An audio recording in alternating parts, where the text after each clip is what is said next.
আসসালামু আলাইকুম। তোমাদের সবাইকে প্রয়াস 3.0 তে হচ্ছে অনেক অনেক স্বাগতম। আশা করি তোমরা অনেক ভালো আছো, অনেক সুস্থ আছো। সো অনেক দিন পরে, ঈদের বন্ধের পরে আবার তোমাদের সবার সাথে হচ্ছে আরেকবার দেখা হয়ে গেল।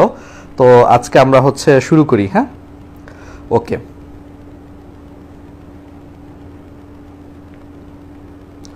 ওকে তার আগে একটু দেখে নিই যে সাউন্ড ঠিক আছে কিনা, সবকিছু ঠিক আছে কিনা সেটা দেখে তারপরে হলো আমরা শুরু করি।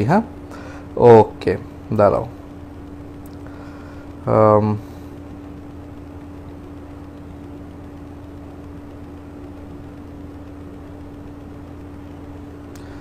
ওকে, আমরা শুরু করি।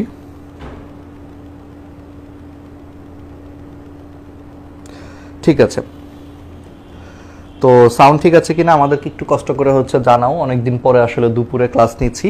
আমরা মেইনলি রাত্রেই ক্লাস নিব, সন্ধ্যার দিকে হচ্ছে ক্লাস নিব। জাস্ট তোমার ধরো হচ্ছে প্রথম দুইটা ক্লাস তোমরা তো রুটিন অলরেডি পেয়ে গেছো। রুটিনটা হচ্ছে আমি আমাদের ফেসবুকের যে গ্রুপের কভার ফটোতে হচ্ছে রুটিন দিয়ে রাখছি। সো রুটিনটা তোমরা পেয়ে গেছো। সো সেই রুটিন অনুযায়ী হচ্ছে আমরা আজকে এবং হচ্ছে পরের একটা ক্লাস শুধু খালি সকালে দিব, মানে জাস্ট একটু সকালের দিকে নিব। বাকি সবগুলা ক্লাস হচ্ছে আমরা রাত্রের দিকেই নিব, মানে সন্ধ্যার দিকে নিব। দেখছো তো? তো একটু আমাদেরকে জানাও যে তোমাদের সাউন্ড ঠিক আছে কিনা, সবকিছু ঠিক আছে কিনা। আমরা একটু চেক করি, চেক করে তারপরে দেখি। দেখছো তো? আচ্ছা ঠিক আছে, মুরাদ হোসেন ভাইয়াকে সুন্দর লাগতেছে। আচ্ছা ঠিক আছে, আমাকে না দেখে এখন পড়াশোনার দিকে দেখ। ঠিক আছে, পড়াশোনাটাকে বেশি ভালো লাগতে হবে, সুন্দর লাগতে হবে পড়াশোনাকে। ঠিক আছে, ওকে। তো আমরা ঈদের আগে লাস্ট ক্লাসে আমরা হলো তোমার কোষ বিভাজনের হলো প্রথম অংশটা শেষ করছি, মানে মাইটোসিস পর্যন্ত শেষ করছি। আজকে আমরা মায়োসিস থেকে বাকি অংশটা হচ্ছে শেষ করব কোষ বিভাজনের। ঠিক আছে, ওকে। তো চলো তাহলে আমরা শুরু করি। সাউন্ড তো আমি নিজে চেক করলাম যে আল্লাহর রহমতে ঠিক আছে। ওকে, সাউন্ড ঠিক আছে, তাহলে আমরা শুরু করি। তো তার আগে তোমাদের সবাইকে একটু বলি, যেহেতু ঈদের পরে আজকে আসলে প্রথম ক্লাস, তো তোমাদের সবার হচ্ছে ঈদ কেমন কাটছে একটু আমাদেরকে কমেন্টে জানাও। আমি দুই একটা কমেন্ট পড়ি যে ঈদের এই সময়টা, এই এক সপ্তাহ তোমাদের জীবনটা কীরকম কাটছে বা কীরকম গেছে আসলে ঈদের দিনগুলা। একটু আমাদেরকে কষ্ট করে হচ্ছে জানাও যে সামনের দিনগুলোতে আসলে তোমাদের প্ল্যান কি। যদিও সবসময় একটা কথা কি, সবসময় আমার নিজের কাছেও পার্সোনালি বা এখনও খারাপ লাগে যে ঈদের পরে এই যে নর্মাল লাইফে ব্যাক করাটা খুব কষ্টকর বলতে কি মনে হয় ঈদের দিনটা আর কয়েকদিন আগে ঈদ ছিল, কত আনন্দ করছি, আজকে থেকে হচ্ছে আবার সেই পড়াশোনা শুরু বা আবার সেই আগের মতো ব্যস্ত লাইফ, তাই না? এরকম মনে হয় না? আমার এরকম সবসময় হচ্ছে মনে হইতো যে যখনই ঈদের কোনো একটা বন্ধ শেষ হইতো, আবার যখন আমরা আমাদের নর্মাল কাজকর্মে ফিরে যাইতাম, তখন সবসময় হচ্ছে আমার এই কথাটাই মনে পড়তো যে আবার সেই মানে ব্যস্ত দিন, আবার সেই প্রেশার, চাপ, তাই না? আর ঈদের সময়গুলো একটু রিল্যাক্স ছিল, একটু উৎসব ছিল, সবাই কত চিল করতো, তাই না? এই জিনিসগুলো আসলে আমার ঈদের পর এইগুলো একটু চিন্তা করলে মাঝে মাঝে মন খারাপ হইতো ছোটবেলায়। এখন আসলে অভ্যস্ত হয়ে গেছে, এখন তো এগুলো জানি যে আসলে এরকম হবেই, ছোটবেলায় যখন ছিলাম আর কি। ঠিক আছে, ওকে। তো দেখি তাহলে তোমাদের কমেন্টগুলো। ওয়ালাইকুম আসসালাম। তাহলে সবার ঈদ তাহলে কেমন গিয়েছেন? শাহরিয়ার জাহিদ, আলহামদুলিল্লাহ ভালোই। হাবিবা রহমান, SH হায়দার,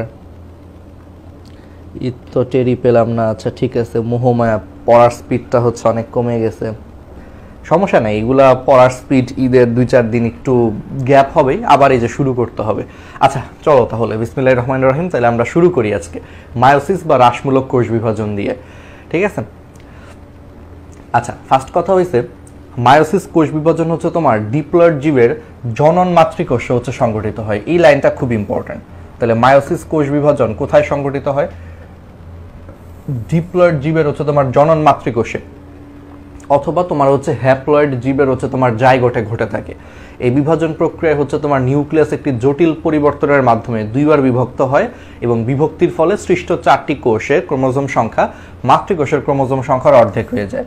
তাই এই প্রকার কোষ বিভাজনকে মায়োসিস বা হ্রাসমূলক কোষ বিভাজন বলে। আচ্ছা, মানে সহজ কথা হচ্ছে যেই কোষ বিভাজন প্রক্রিয়ায় আলটিমেটলি হচ্ছে একটা কোষ থেকে 4টা অপত্য কোষ তৈরি হয় এবং অপত্য কোষের ক্রোমোজোম সংখ্যা মাতৃকোষের ক্রোমোজোম সংখ্যার অর্ধেক থাকে, সেটাকে হচ্ছে মায়োসিস বা হ্রাসমূলক কোষ বিভাজন বলা হয়। ঠিক আছে, আচ্ছা এটাকে কেন হ্রাসমূলক কোষ বিভাজন বলা হয়? কারণ এই প্রক্রিয়াতে দেখো অপত্য কোষের যে ক্রোমোজোম সংখ্যা সেটা মাতৃকোষের ক্রোমোজোম সংখ্যার অর্ধেক হয়ে যাচ্ছে। কমে যাচ্ছে, এই জন্য এটাকে হচ্ছে মায়োসিস বা হ্রাসমূলক কোষ বিভাজন প্রক্রিয়া বলে। এখন এই প্রক্রিয়াতে হচ্ছে তোমার নিউক্লিয়াস দুইবার বিভক্ত হয়, কিন্তু ক্রোমোজোম একবার মাত্র হচ্ছে বিভক্ত হয়। নিউক্লিয়াস দুইবার বিভক্ত হবে, কিন্তু ক্রোমোজোম একবার বিভক্ত হবে। তাহলে যে কোষ বিভাজন প্রক্রিয়ায় নিউক্লিয়াস পরপর দুইবার এবং ক্রোমোজোম মাত্র একবার বিভাজিত হয়ে মাতৃকোষের ক্রোমোজোমের অর্ধেক সংখ্যক ক্রোমোজোম যুক্ত 4টি অপত্য কোষ সৃষ্টি করে তাকে মায়োসিস কোষ বিভাজন বলে। তার মানে মায়োসিস কোষ বিভাজনে হচ্ছে নিউক্লিয়াস দুইবার এবং ক্রোমোজোম মাত্র একবার বিভাজিত হয়ে মাতৃকোষের ক্রোমোজোম সংখ্যার অর্ধেক হয়ে যায়, সেটাই হচ্ছে মায়োসিস বিভাজন। এখানে গ্রিক শব্দ মায়োসিস, মায়োসিস একটা গ্রিক শব্দ, মায়োস থেকে আসছে। মায়োস মানে হচ্ছে হ্রাস করা বা কমে যাওয়া, সেখান থেকে হচ্ছে মায়োসিস শব্দের উদ্ভব হয়েছে। তাহলে গ্রিক শব্দ মায়োস, মায়োস মানে হচ্ছে হ্রাস পাওয়া বা কমে যাওয়া, সেখান থেকে হচ্ছে মায়োসিস শব্দের হচ্ছে উদ্ভব হয়েছে। আচ্ছা, এই জিনিসটা আমি একটু তোমাদেরকে বুঝাই যে নিউক্লিয়াস পরপর দুইবার এবং ক্রোমোজোম মাত্র একবার বিভাজিত হয়। এইভাবে বিভাজিত হইলে কিভাবে ক্রোমোজোম সংখ্যা অর্ধেক হ্রাস পায়, চলো আমরা এই জিনিসটা হচ্ছে একটু দেখার চেষ্টা করি। আচ্ছা, তো এটা দেখার জন্য আমরা দাঁড়াও একটু একটা কাজ করতেছি। আমরা আমাদের বোর্ডটা একটু ওপেন করি, হোয়াইট বোর্ডটা আমাদের। যে মায়োসিস কোষ বিভাজন প্রক্রিয়ায় তোমার নিউক্লিয়াস হচ্ছে পরপর হচ্ছে কি হয়, নিউক্লিয়াস হচ্ছে তোমার পরপর দুইবার বিভক্ত হয়, কিন্তু ক্রোমোজোম হচ্ছে একবার মাত্র বিভক্ত হয়, তাই না? এই জিনিসটা আমরা একটু বোঝার চেষ্টা করি। দেখো, ধরো এটা একটা কোষ, ধরো এটা একটা কোষ, হ্যাঁ? তাহলে এটা যদি একটা কোষ হয়, তাহলে এই কোষের ভিতরে ধরো হচ্ছে একটা নিউক্লিয়াস আছে। তো কি বলতেছে যে নিউক্লিয়াস হচ্ছে তোমার পরপর দুইবার বিভক্ত হয়। আচ্ছা, তো নিউক্লিয়াস প্রথমবার বিভক্ত হয়ে, আচ্ছা ধরে নাও এই নিউক্লিয়াসের ভিতরে মনে করো তোমার হচ্ছে দুইটা ক্রোমোজোম আছে। তুমি ধরে নাও যে মাতৃকোষের যে নিউক্লিয়াস, সেই মাতৃকোষের নিউক্লিয়াসের ভিতরে দুইটা ক্রোমোজোম আছে। তাহলে এখন কি হইলো, নিউক্লিয়াস হচ্ছে তোমার পরপর দুইবার বিভক্ত হয়। তাহলে একটা নিউক্লিয়াস থেকে প্রথমবার বিভক্ত হইলে একটা নিউক্লিয়াস থেকে দুইটা নিউক্লিয়াস হয়েছে, ঠিক আছে? প্রথমবার বিভক্ত হওয়ার পর তারপরে আরেকবার বিভক্ত হবে, তাহলে আরেকবার বিভক্ত হলে দুইটার থেকে কয়টা হবে? 4টা হবে। এইটুকু তো তোমরা বুঝতেছো নাকি, যে নিউক্লিয়াস পরপর দুইবার বিভক্ত হয়। তাহলে প্রথমবার বিভক্ত হওয়ার সময় একটা নিউক্লিয়াস থেকে দুইটা নিউক্লিয়াস হবে, পরে সেখানে যদি আবার বিভক্ত হয় তাহলে দুইটা নিউক্লিয়াস থেকে 4টা নিউক্লিয়াস হবে, ভাগ হয়ে যাবে। তার মানে নিউক্লিয়াস পরপর দুইবার বিভক্ত হওয়ার কারণে আলটিমেটলি একটা নিউক্লিয়াস থেকে 4টা নিউক্লিয়াস পাওয়া যাচ্ছে। ওকে, কিন্তু ক্রোমোজোম একবার বিভক্ত হয়। সো ক্রোমোজোম একবার বিভক্ত হইলে কি হয়, ধরো যে মাতৃকোষের যে নিউক্লিয়াসটা আছে সেখানে মনে করো এখন দুইটা ক্রোমোজোম আছে। তাহলে সেই দুইটা ক্রোমোজোম যদি একবার বিভক্ত হয়, তাহলে দুইটা ক্রোমোজোম থেকে কয়টা ক্রোমোজোম হয়? 4টা ক্রোমোজোম হয়। একবার বিভক্ত হইলে দুইটা থেকে 4টা ক্রোমোজোম হবে। এখন সেই 4টা ক্রোমোজোম সমান সংখ্যকভাবে নিউক্লিয়াসের মধ্যে ভাগ হয়ে যায়। তাহলে এখন তুমি বলো, 4টা ক্রোমোজোম এই 4টা নিউক্লিয়াসের মধ্যে সমান সংখ্যকভাবে যদি ভাগ হয়ে যায়, তাহলে প্রত্যেকটা নিউক্লিয়াসে এখন কয়টা করে ক্রোমোজোম যাবে? একটা করে ক্রোমোজোম যাবে। তার মানে আলটিমেটলি কি হইলো, তাহলে অপত্য কোষের যে ক্রোমোজোম সংখ্যা, তাহলে সেটা মাতৃকোষের ক্রোমোজোম সংখ্যার কি হয়ে গেল? অর্ধেক হয়ে গেল। এটাই হচ্ছে মায়োসিস কোষ বিভাজন। তাহলে এবার বুঝতে পারছো যে নিউক্লিয়াস দুইবার বিভক্ত হওয়ার কারণে একটা থেকে 4টা হচ্ছে, কিন্তু ধরে নাও যে ক্রোমোজোম মাত্র একবার বিভক্ত হওয়ার কারণে এই এক্সাম্পলে দুইটা থেকে মনে করো 4টা হচ্ছে। 4টা হওয়ার পরে প্রত্যেকটা কিন্তু সমানভাবে হচ্ছে তোমার কোথায় চলে যাবে? অপত্য কোষের ক্রোমোজোমে অপত্য কোষের নিউক্লিয়াসে চলে যাবে। তাহলে 4টা ক্রোমোজোম, তাহলে একটা একটা করে হচ্ছে 4টা নিউক্লিয়াসে গেলে আলটিমেটলি কি হইলো? অপত্য কোষের যে ক্রোমোজোম সংখ্যা মাতৃকোষের অর্ধেক হয়ে গেছে। এটাই হচ্ছে মায়োসিস কোষ বিভাজন। তাহলে কি বুঝতে পারছো? তাহলে হোপফুলি জিনিসগুলো একবারে ক্লিয়ার। ওকে, এইভাবে হচ্ছে ক্রোমোজোম সংখ্যা অর্ধেক হয়ে যায়। তার মানে জিনিসটা হইলো যে নিউক্লিয়াস 4টা হচ্ছে কিন্তু ক্রোমোজোম ডাবল হচ্ছে, এই জন্য আলটিমেটলি জিনিসগুলো অর্ধেক হয়ে যাচ্ছে আর কি। আচ্ছা, তো এখন এর সাথে আমরা আরও কিছু জিনিস মনে রাখতে পারি, এটা আমরা একটু দেখি। তাহলে এই জিনিসগুলো বুঝতে পারছো যে এইভাবে হচ্ছে অর্ধেক হয়ে যায়, এই জন্য এটাকে গ্রিক মায়োস থেকে আসছে মায়োসিস। মায়োস মানে হচ্ছে হ্রাস পাওয়া বা কমে যাওয়া। তাহলে এই যে ক্রোমোজোম সংখ্যা কমে যাচ্ছে বা অর্ধেক হয়ে যাচ্ছে, এটাকেই মায়োসিস বলা হয়। আচ্ছা, তাহলে সহজভাবে বলা যায় যে কোষ বিভাজন প্রক্রিয়ায় যে মাতৃকোষ থেকে তাহলে 4টা অপত্য কোষ সৃষ্টি হয় এবং নতুন সৃষ্ট কোষের ক্রোমোজোম সংখ্যা মাতৃকোষের ক্রোমোজোম সংখ্যার অর্ধেক হয়ে যায়, তাই হচ্ছে মায়োসিস প্রক্রিয়া। একবার ইজি। এখন আসা হচ্ছে আবিষ্কার ও নামকরণ। তাহলে বেনেডিন এবং হাউজার অ্যাসকারিস কৃমির গ্যামিটে হ্যাপ্লয়েড সংখ্যক ক্রোমোজোম আবিষ্কার করেন। এটা আমি মনে রাখতাম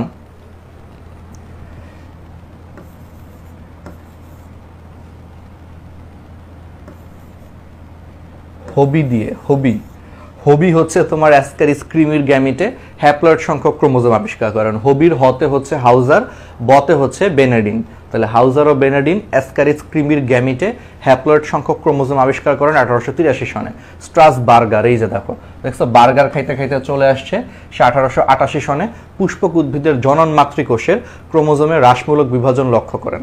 1905 সালে ফার্মার ও মুর সর্বপ্রথম হ্রাসমূলক বিভাজনকে মিওসিস বা বলেন। পরবর্তীতে বোভেরি সর্বপ্রথম গোলক্রিমির জননাঙ্গে মায়োসিস কোষ বিভাজন প্রত্যক্ষ করেন। পরবর্তীতে গ্রিক মূল শব্দ মায়ম, এর মানে হচ্ছে হ্রাস পাওয়া, এর উপর ভিত্তি করে বানান করা হয় মায়োসিস। এখন এটি মায়োসিস হিসেবে হচ্ছে উচ্চারিত।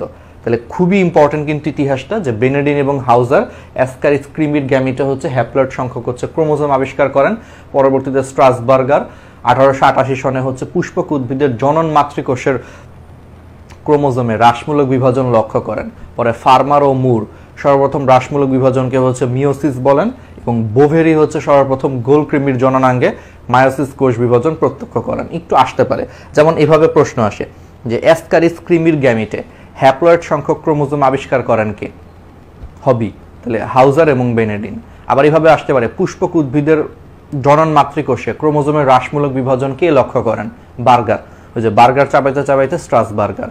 আবার তোমার এইভাবে আসতে পারে যে বোভেরি বা সর্বপ্রথম গোলক্রিমির জননাঙ্গে হচ্ছে হ্রাসমূলক বিভাজন কে লক্ষ্য করেন? বোভেরি।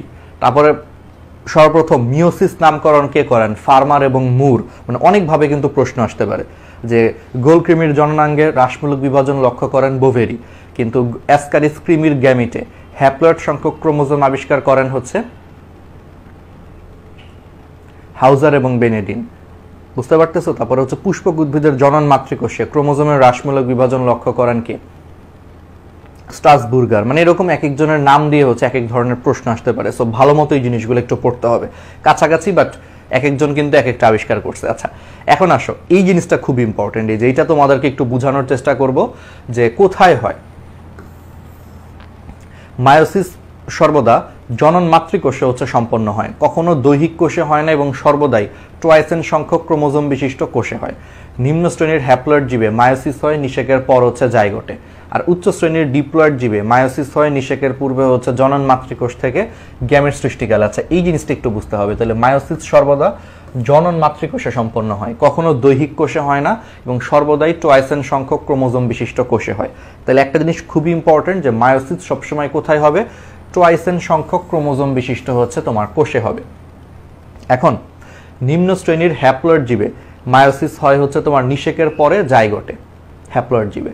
আর উচ্চ শ্রেণীর ডিপ্লয়েড জীবে মায়োসিস হয় নিষেকের পূর্বে জনন মাতৃকোষে হচ্ছে থেকে গ্যামেট সৃষ্টিকালে। আচ্ছা, এইটুকু জিনিস তোমাদেরকে আমি একটু ব্যাখ্যা করি। দেখো, খুব সিম্পল। আমরা একটু একটা কাজ করি। তাহলে মায়োসিস কোথায় হচ্ছে? আমরা সবসময় কি বলতে পারি? মায়োসিস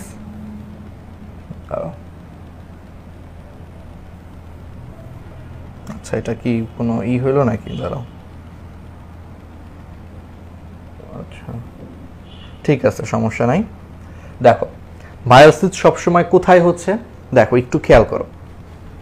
তোমার সবসময় মাথায় রাখবে একটা বেসিক, যে মায়োসিস সবসময় হচ্ছে ট্রাইসেন ক্রোমোজোম বিশিষ্ট হচ্ছে তোমার কোষে সংগঠিত হবে। ট্রাইসেন ক্রোমোজোম বলতে কি বোঝায়? যে ডিপ্লয়েড সংখ্যক হচ্ছে তোমার ক্রোমোজোম, তার মানে 2 সেট ক্রোমোজোম থাকবে। আচ্ছা, তাহলে উচ্চ শ্রেণীর জীবে আমরা সবাই জানি যে জনন মাতৃকোষ থেকে যখন গ্যামিট সৃষ্টি হয়, গ্যামিট মানে হচ্ছে শুক্রাণু বা ডিম্বাণু। তাহলে একটু খেয়াল করো, উচ্চ শ্রেণীর জীবে যখন জনন মাতৃকোষ থেকে হচ্ছে তোমার গ্যামিট তথা শুক্রাণু বা ডিম্বাণু সৃষ্টি হয়, তখন সেই জনন মাতৃকোষে হচ্ছে মায়োসিস হয়। কেন? কারণ তুমি একটা বেসিক কিন্তু সবসময় জানো যে মায়োসিস প্রক্রিয়াতে তোমার কি হবে? ক্রোমোজোম সংখ্যা অর্ধেক হয়ে যাবে। সো জনন মাতৃকোষ, যেখান থেকে জনন কোষ তৈরি হয়, তাহলে জনন মাতৃকোষ থেকে যখন জনন কোষ বা গ্যামিট তৈরি হয়, সেই জনন মাতৃকোষ হচ্ছে ডিপ্লয়েড বা ট্রাইসেন। তাহলে সেই ডিপ্লয়েড বা ট্রাইসেনে হচ্ছে তোমার মায়োসিস হচ্ছে, এবং মায়োসিস হওয়ার কারণে সেখান থেকে হ্যাপ্লয়েড সংখ্যক হচ্ছে তোমার জনন কোষ বা শুক্রাণু ডিম্বাণু পাওয়া যাচ্ছে, যেটা হচ্ছে হ্যাপ্লয়েড। তাহলে কি বুঝতে পারছো? তাহলে একটা সিম্পল বেসিক মাথায় রাখবা যে মায়োসিস সবসময় কোথায় হচ্ছে, টোয়াইস এন ক্রোমোজোম বিশিষ্ট কোষে হবে, অর্থাৎ ডিপ্লয়েড কোষে হবে। এবং মায়োসিস যেখানে হবে তার পরবর্তীতে যেই কোষটা উৎপন্ন হবে সেটা সবসময় হ্যাপ্লয়েড হয়ে যাবে বা এন হয়ে যাবে, টোয়াইস এন থেকে এন হয়ে যাবে। তাহলে এখন তুমি সিম্পল কথা চিন্তা করো, মানুষের ক্ষেত্রে জনন মাতৃকোষ থেকে জনন কোষ সৃষ্টি হয়।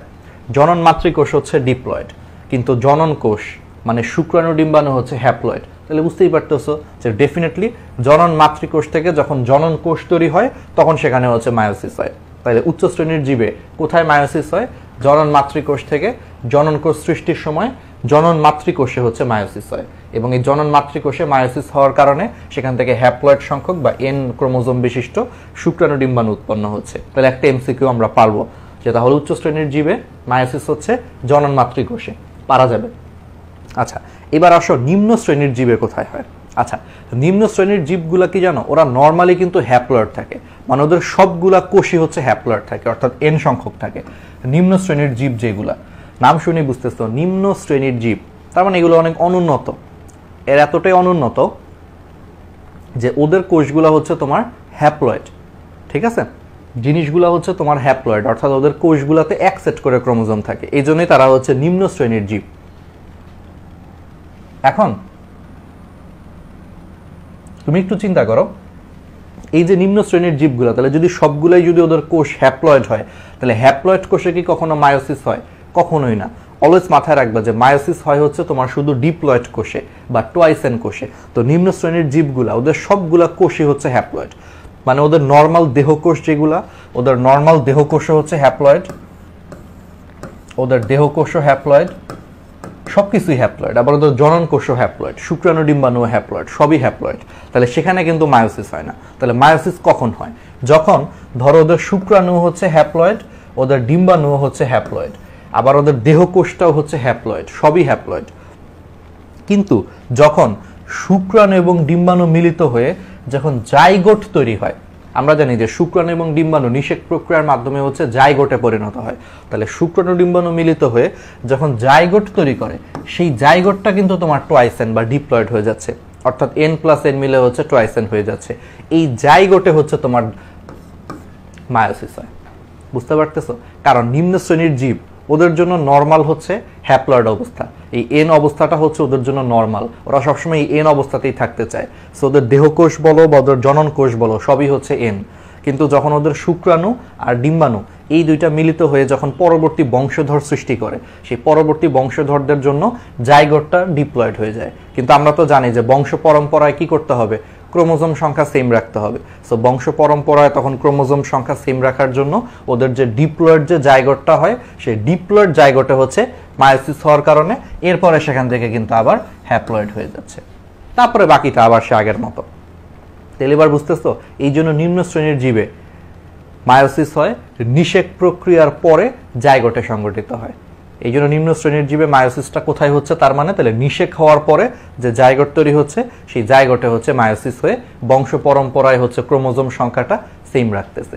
আর উচ্চ শ্রেণীর জীবে মায়োসিস হয় হচ্ছে তোমার জনন মাতৃকোষ থেকে জনন কোষ সৃষ্টির সময়। ঠিক আছে? তাহলে এই দুইটা বেসিক ক্লিয়ার, এবং এর মাধ্যমে কি হয়, বংশ পরম্পরায় হচ্ছে ক্রোমোজোম সংখ্যাটা সেম থাকতেছে। আচ্ছা, তাহলে এগুলো পারা যাবে, একবারে বেসিকটা ক্লিয়ার হয়ে গেছে তাহলে, তাই না? তাহলে নিম্ন শ্রেণীর জীবে, এই যে নিম্ন শ্রেণীর হ্যাপ্লয়েড জীবে তাহলে মায়োসিস হয় নিষেকের পরে জাইগোটে, ঠিক আছে? আর উচ্চ শ্রেণীর ডিপ্লয়েড জীবে মায়োসিস হয় নিষেকের পূর্বে জনন মাতৃকোষ থেকে গ্যামেট সৃষ্টিকালে। ওকে, এখন আসা হচ্ছে এই যে যেই জিনিসগুলো হচ্ছে আমরা বলতেছিলাম সেই জিনিসগুলাই আর কি, যে ডিপ্লয়েড জীবে মায়োসিস ঘটে গ্যামিট গঠনের ঠিক পূর্বে, অর্থাৎ যখন শুক্রাণু মাতৃকোষ থেকে শুক্রাণু উৎপন্ন হয় বা ডিম্বাণু মাতৃকোষ থেকে ডিম্বাণু উৎপন্ন হয়, এই ধরনের মায়োসিসকে টার্মিনাল মায়োসিস বলে। ওই যে এইমাত্র যেটা পড়তেছিলাম, যে শুক্রাণু মাতৃকোষ থেকে শুক্রাণু যখন উৎপন্ন হয় অথবা ডিম্বাণু মাতৃকোষ থেকে যখন ডিম্বাণু উৎপন্ন হয় তখন ডিপ্লয়েড জীবে হচ্ছে মায়োসিস হয়। এই ধরনের মায়োসিসকে আমরা কি বলি, টার্মিনাল মায়োসিস বলি। আর সপুষ্পক উদ্ভিদের ক্ষেত্রে মায়োসিস হচ্ছে তোমার পরাগধানের মধ্যে মাইক্রোস্পোর বা পুংরেণু গঠনের সময় এবং ডিম্বাশয়ের মধ্যে মেগাস্পোর বা স্ত্রীরেণু গঠনের সময় ঘটে। এই ধরনের মায়োসিসকে হচ্ছে স্পোরিক মায়োসিস বলে। মানে সপুষ্পক উদ্ভিদ মানে কি, যাদের ফুল হয়। সপুষ্পক, স মানে হচ্ছে সহ, এটা একটা বাংলা শব্দ, স মানে হচ্ছে সহ, পুষ্পক মানে ফুল। তাহলে পুষ্প মানে হচ্ছে ফুল, তাহলে সপুষ্পক উদ্ভিদ মানে হচ্ছে যাদের ফুল হয়। তাহলে সেই সমস্ত উদ্ভিদের ক্ষেত্রে পরাগধানের মধ্যে মাইক্রোস্পোর বা পুংরেণু গঠন করার সময় এবং ডিম্বাশয়ের মধ্যে মেগাস্পোর বা স্ত্রীরেণু গঠন করার সময় ঘটে। মানে সপুষ্পক উদ্ভিদের ক্ষেত্রে মানে মায়োসিস হয় কখন, যখন হচ্ছে তোমার পুংরেণু তৈরি হবে অথবা যখন হচ্ছে তোমার স্ত্রীরেণু তৈরি হবে। এখন এই পুংরেণু বা স্ত্রীরেণু, রেণুকে ইংলিশে বলা হয় স্পোর, রেণুকে ইংলিশে কি বলা হয়? স্পোর বলা হয়। দ্যাট মিনস পুষ্পক উদ্ভিদে স্পোর তৈরি হওয়ার সময় মায়োসিস হয়। তাহলে যেহেতু পুষ্পক উদ্ভিদে স্পোর তৈরি হওয়ার সময় মায়োসিস হয়, এই জন্য এই ধরনের মায়োসিসকে হচ্ছে স্পোরিক মায়োসিস বলে। তো পুংরেণু বলো বা স্ত্রীরেণু বলো, এগুলোর ইংলিশটা হচ্ছে স্পোর। পুংরেণুকে বলা হয় মাইক্রোস্পোর, স্ত্রীরেণুকে বলা হয় মেগাস্পোর, বাট রেণু ইংলিশ হচ্ছে তোমার স্পোর। এই জন্য রেণু তৈরি করার সময় বা স্পোর তৈরি করার সময় যে মায়োসিস হচ্ছে তাকে স্পোরিক মায়োসিস বলে। আর এই যে দেখো, এই যে কয়েক প্রকারের ছত্রাক ও শৈবালের দেহে মায়োসিস এই যে নিষেকের ফলে সৃষ্ট জাইগোট গঠনের পরে ঘটে। ওই যে নিম্ন শ্রেণীর জীবে যেই জিনিসটা হয় যে নিষেকের ফলে সৃষ্ট জাইগোট গঠনের পরে সেখানে মায়োসিস হয়, এই ধরনের মায়োসিসকে হচ্ছে জাইগোটিক মায়োসিস বলে। কেন জাইগোটিক মায়োসিস বলে নিজেই বুঝতে পারতেছো, কারণ এখানে মায়োসিসটা কোথায় হচ্ছে? নিষেকের পরে যে জাইগোটটা তৈরি হচ্ছে সেই জাইগোটে মায়োসিস হচ্ছে, এই জন্য এটাকে হচ্ছে জাইগোটিক মায়োসিস বলে। আচ্ছা, এখন আসা হচ্ছে জীবনের ধারাবাহিকতা রক্ষায় মায়োসিসের অবদান। এগুলো আমরা জানি অলরেডি, যে দুইটা জনন কোষ, পুংজনন কোষ এবং স্ত্রীজনন কোষ একসাথে মিলিত হয়ে জাইগোট সৃষ্টি করে। জাইগোট পরে বারবার মাইটোটিক বিভাজনের মাধ্যমে একটি ভ্রূণ এবং ভ্রূণের কোষগুলো আরও বিভাজিত হয়ে একটি পূর্ণাঙ্গ জীবের সৃষ্টি করে। কাজেই জনন কোষগুলোতে হচ্ছে ক্রোমোজোম সংখ্যা হ্রাস পেয়ে জনন মাতৃকোষের অর্ধেক না হলে তাদের যৌন মিলনের ফলে সৃষ্ট জীবের ক্রোমোজোম সংখ্যা দ্বিগুণ হয়ে যাবে। ঠিক আছে, এগুলো একটু রিডিং দিবা, এগুলো আমরা অলরেডি আমি তোমাদেরকে সহজ কথাই বলতেছি। আলটিমেটলি হচ্ছে মায়োসিসের গুরুত্বটা কোথায়? মায়োসিসের হচ্ছে আলটিমেটলি গুরুত্বটা হচ্ছে বংশ পরম্পরায় ক্রোমোজোম সংখ্যা সেম রাখতেছে।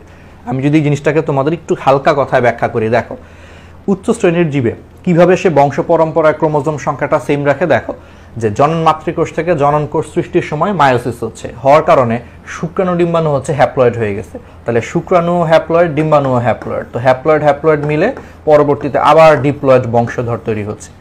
তো বংশধরগুলোও তাহলে ডিপ্লয়েড হয়, আবার তাদের পূর্বপুরুষও কি হচ্ছে? ডিপ্লয়েড হচ্ছে। তার মানে বংশ পরম্পরায় হচ্ছে ক্রোমোজোম সংখ্যা সেম থাকতেছে। এটা উচ্চ শ্রেণীর জীবের ক্ষেত্রে করতেছে। আবার নিম্ন শ্রেণীর যে হ্যাপ্লয়েড জীব আছে, সেই নিম্ন শ্রেণীর হ্যাপ্লয়েড জীবের ক্ষেত্রে ওদের ক্ষেত্রে হ্যাপ্লয়েডটাই হচ্ছে নর্মাল অবস্থা। তো ওদেরও কিন্তু বংশ পরম্পরায় হচ্ছে হ্যাপ্লয়েড সংখ্যক ক্রোমোজোমটা ধরে রাখতে হয়। তাহলে কিভাবে ধরে রাখতেছে? দেখো যে ওদের শুক্রাণু ডিম্বাণু মিলিত হয়ে যখন জাইগোট তৈরি করতেছে সেটা ডিপ্লয়েড হয়ে গেছে, পরে সেই ডিপ্লয়েড জাইগোটে নিষেকের পরে মায়োসিস হয়ে আবার সেখান থেকে হ্যাপ্লয়েড সংখ্যক পরবর্তী বংশধর সৃষ্টি হচ্ছে। তার মানে আলটিমেটলি কি হইল? নতুন বংশধরগুলা পূর্ববর্তী বংশধরের মতোই হ্যাপ্লয়েড হচ্ছে। তার মানে বংশ পরম্পরায় সে ক্রোমোজোম সংখ্যা সেম রাখতেছে। এটাই হচ্ছে মায়োসিসের সবচেয়ে ইম্পর্টেন্ট গুরুত্ব, যে বংশ পরম্পরায় ক্রোমোজোম সংখ্যা সেম থাকে। আচ্ছা, সেম না থাকলে কি হইতো? অনেকের প্রশ্ন হতে পারে যে ভাইয়া বংশ পরম্পরায় ক্রোমোজোম সংখ্যা সেম না থাকলে কি কোনো সমস্যা হইতো? অবশ্যই সমস্যা হইতো। জিনিসটা হচ্ছে জীবের যত বৈশিষ্ট্য আছে, আমাদের যত ধরনের বৈশিষ্ট্য আছে, চারিত্রিক, দৈহিক, মানসিক যত বৈশিষ্ট্য আছে, সকল বৈশিষ্ট্যের ধারক ও বাহক হচ্ছে তোমার ক্রোমোজোম। তাহলে জীবের যত ধরনের বৈশিষ্ট্য আছে সবগুলো বৈশিষ্ট্যের ধারক ও বাহক হচ্ছে আসলে ক্রোমোজোম। কারণ ক্রোমোজোমের মধ্যে ডিএনএ আছে, সেই ডিএনএর মধ্যে হচ্ছে আবার জিন আছে। এই জিনগুলো আলটিমেটলি সকল বৈশিষ্ট্য কন্ট্রোল করতেছে। তার মানে আলটিমেটলি সকল বৈশিষ্ট্যের ধারক ও বাহক আসলে এই ক্রোমোজোমটা। এখন এই ক্রোমোজোম যদি বংশ পরম্পরায় যদি সেম না থাকতো, মায়োসিস হওয়ার কারণে জিনিসটা সেম থাকতেছে। যদি মায়োসিস না হইতো আজকে, তাহলে সমস্যাটা কি হইতো? চলো দেখাই। ধর এখানে কোনো মায়োসিস হয় না, তাহলে কোনো মায়োসিস না হইলে জনন মাতৃকোষ থেকে যখন জনন কোষ তৈরি হইতো, যদি কোনো মায়োসিস না হয় তাহলে এটাও টোয়াইসেন হইতো, কারণ মায়োসিস হচ্ছে না। তাহলে এখন তো ক্রোমোজোম সংখ্যা সবসময় সেম থাকবে, মাইটোসিস হচ্ছে শুধু। তাহলে মাইটোসিস হইলে কি হইতো? জনন মাতৃকোষ থেকে যখন জনন কোষ সৃষ্টি হইতো, সেই জনন কোষগুলোও ডিপ্লয়েড হইতো, অর্থাৎ শুক্রাণু ডিপ্লয়েড, ডিম্বাণু ডিপ্লয়েড। তাহলে এই টোয়াইসেন মিলে পরবর্তী বংশধর হয়ে যেত 4n, টেট্রাপ্লয়েড হয়ে যেত। কি হয়ে যেত? টেট্রাপ্লয়েড, 4n। অর্থাৎ আগের বংশধরের ছিল ডিপ্লয়েড, পরবর্তী বংশধর হয়ে গেছে টেট্রাপ্লয়েড। তো টেট্রাপ্লয়েড হলে যেটা হইতো, তখন দেখা যেত মানুষের হাত 4টা, পা 4টা, মানে অনেক ধরনের পরিবর্তন আসতো। মানে সেটা আর মানুষ বলা যাইতো না আসলে। যে পূর্বপুরুষ হচ্ছে তোমার 2 হাত পা বিশিষ্ট, সেখান থেকে বাচ্চা হয়েছে 4টা হাত 4টা পা, হাবিজাবি কি হয়েছে না হয়েছে বুঝতেই পারতেছো, কারণ সবকিছু তো নিয়ন্ত্রণ করে ক্রোমোসোম। সো ক্রোমোসোম সংখ্যা ডাবল হয়ে যাওয়া মানে কিন্তু কোষের মধ্যে বিপুল চেঞ্জ চলে আসবে, ফলে দেখা যাবে মানুষের বংশধর আর মানুষ থাকবে না, অন্য কিছু হয়ে যাবে। তার মানে আলটিমেটলি হচ্ছে তোমার তাহলে জীবের ধারাবাহিকতা রক্ষা থাকতো না, ঠিক আছে। এই কারণে হচ্ছে মায়োসিসটা অনেক বেশি গুরুত্বপূর্ণ। সিম্পল বেসিক, হ্যাঁ ওকে, তাহলে পারা যাবে। তাহলে দেখো এই যে হ্যাপ্লয়েড জীবে যেমন শৈবালে 2টি গ্যামিটের যৌন মিলনের ফলে সৃষ্ট জাইগোটেও ক্রোমোজোম সংখ্যা দ্বিগুণ হয়ে যায়। তাহলে যেহেতু এই যে ক্রোমোজোমই জীবের লক্ষণ নিয়ন্ত্রণকারী জিন বহন করে, সেহেতু ক্রোমোজোম সংখ্যা দ্বিগুণ হয়ে গেলে সন্তান সন্ততি আর তার পিতামাতার গুণ সম্পন্ন হবে না। ওই যে যা যা বলছি সেটাই এখানে বলছে, এবং প্রত্যেকটি প্রজাতিতে একটি আমূল পরিবর্তন ঘটে যাবে, পরিণামে হচ্ছে জীবজগৎ ধ্বংস হয়ে যাবে। এই জন্য ডিপ্লয়েড জীবে গ্যামিট সৃষ্টিকালে হচ্ছে জনন মাতৃকোষে, এবং হ্যাপ্লয়েড জীবে ওই যে জাইগোটে মায়োসিস হয় বলেই প্রজাতির ক্রোমোজোম সংখ্যা ও বৈশিষ্ট্য বংশ পরম্পরায় টিকে থাকে এবং জীবনের ধারাবাহিকতা হচ্ছে রক্ষা পায়। যা বলছি এগুলো সংক্ষেপে সুন্দর করে একটু রিডিং দিবা আর কি। আচ্ছা, এবার আসো মায়োসিসের বৈশিষ্ট্য, খুবই ইম্পর্টেন্ট। তাহলে মায়োসিসের বৈশিষ্ট্য, তাহলে মায়োসিসের বৈশিষ্ট্যগুলো হচ্ছে তোমার নিম্নরূপ। ফার্স্ট কথা হয়েছে ডিপ্লয়েড জীবে মায়োসিস সাধারণত কোথায় হয়? জনন মাতৃকোষে হয়ে থাকে। তাহলে ডিপ্লয়েড জীবে হচ্ছে মায়োসিস সাধারণত জনন মাতৃকোষে হচ্ছে তোমার হয়ে থাকে। এই ধরনের কোষ বিভাজনে নিউক্লিয়াস 2বার বিভক্ত হয়, কিন্তু ক্রোমোজোম হচ্ছে মাত্র 1বার বিভক্ত হয়, পড়াইছে অলরেডি। ফলে নতুন সৃষ্ট কোষে ক্রোমোজোম সংখ্যা মাতৃকোষের হচ্ছে অর্ধেক সংখ্যক হয়। সুন্দর করে কিন্তু এগুলা বলছি, কিভাবে হয় সবগুলা বলছি। এখন মায়োসিসের মধ্যে প্রোফেজ 1 আমরা পড়ব একটু পরে। প্রোফেজ 1 হচ্ছে তোমার দীর্ঘস্থায়ী বিধায় একে 5টি উপপর্যায়ে হচ্ছে বিভক্ত করা চলে। হোমোলোগাস ক্রোমোজোম হচ্ছে তোমার জোড়া বেঁধে হচ্ছে বাইভ্যালেন্ট সৃষ্টি করে। হোমোলোগাস ক্রোমোজোম কি করতেছে? তোমার জোড়া বেঁধে বাইভ্যালেন্ট হচ্ছে তোমার সৃষ্টি করতেছে। আমরা পড়বো এগুলা সব একটু পরে পড়বো, হ্যাঁ। হোমোলোগাস ক্রোমোজোম কি এগুলো আমরা একটু পরে যে প্রোফেজ 1 হচ্ছে পড়বো এগুলা। তারপরে কায়াসমা সৃষ্টি এবং ক্রসিং ওভার হয় বলে হোমোলোগাস ক্রোমোজোমের মধ্যে জিন বিনিময় ঘটে। পড়বো এগুলো সবই পড়বো, টেনশন করার কারণ নাই। একটি মাতৃকোষ হতে তোমার 4টি হ্যাপ্লয়েড অপত্য কোষের সৃষ্টি হয়। ক্রোমোজোমের স্বতন্ত্র বিন্যাস ঘটে। ক্রসিং ওভার ও ক্রোমোজোমের স্বতন্ত্র বিন্যাস ঘটে বলে এই প্রক্রিয়ায় উৎপন্ন কোষগুলো কখনো মাতৃকোষের সমগুণ সম্পন্ন হয় না, আমরা বলবো এগুলা। আর মায়োসিস শেষে নতুন কোষে সৃষ্ট নতুন চারিত্রিক বৈশিষ্ট্য আবির্ভাব ঘটে। আচ্ছা, মায়োসিস হচ্ছে জীবসমূহের মধ্যে বৈচিত্র্য সৃষ্টির একটা প্রধান উপায়। আচ্ছা, এগুলো সবই আমরা পড়বো। তাহলে এই বৈশিষ্ট্যগুলো একবার করে আমরা রিডিং দিব, ঠিক আছে। এগুলো ইম্পর্টেন্ট, মেডিকেল এখান থেকে অনেক এমসিকিউ আসে। এই বৈশিষ্ট্যগুলো হচ্ছে একবার 2বার করে হচ্ছে রিডিং দিবা। দেখো এই যে অলরেডি আসছে ম্যাট। ম্যাট মানে হচ্ছে মেডিকেল অ্যাডমিশন টেস্ট 8-9 সেশনে।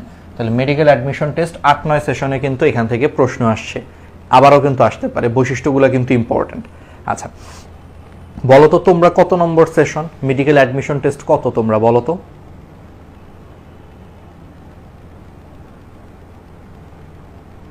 তোমরা এইচএসসি কবে দিবা?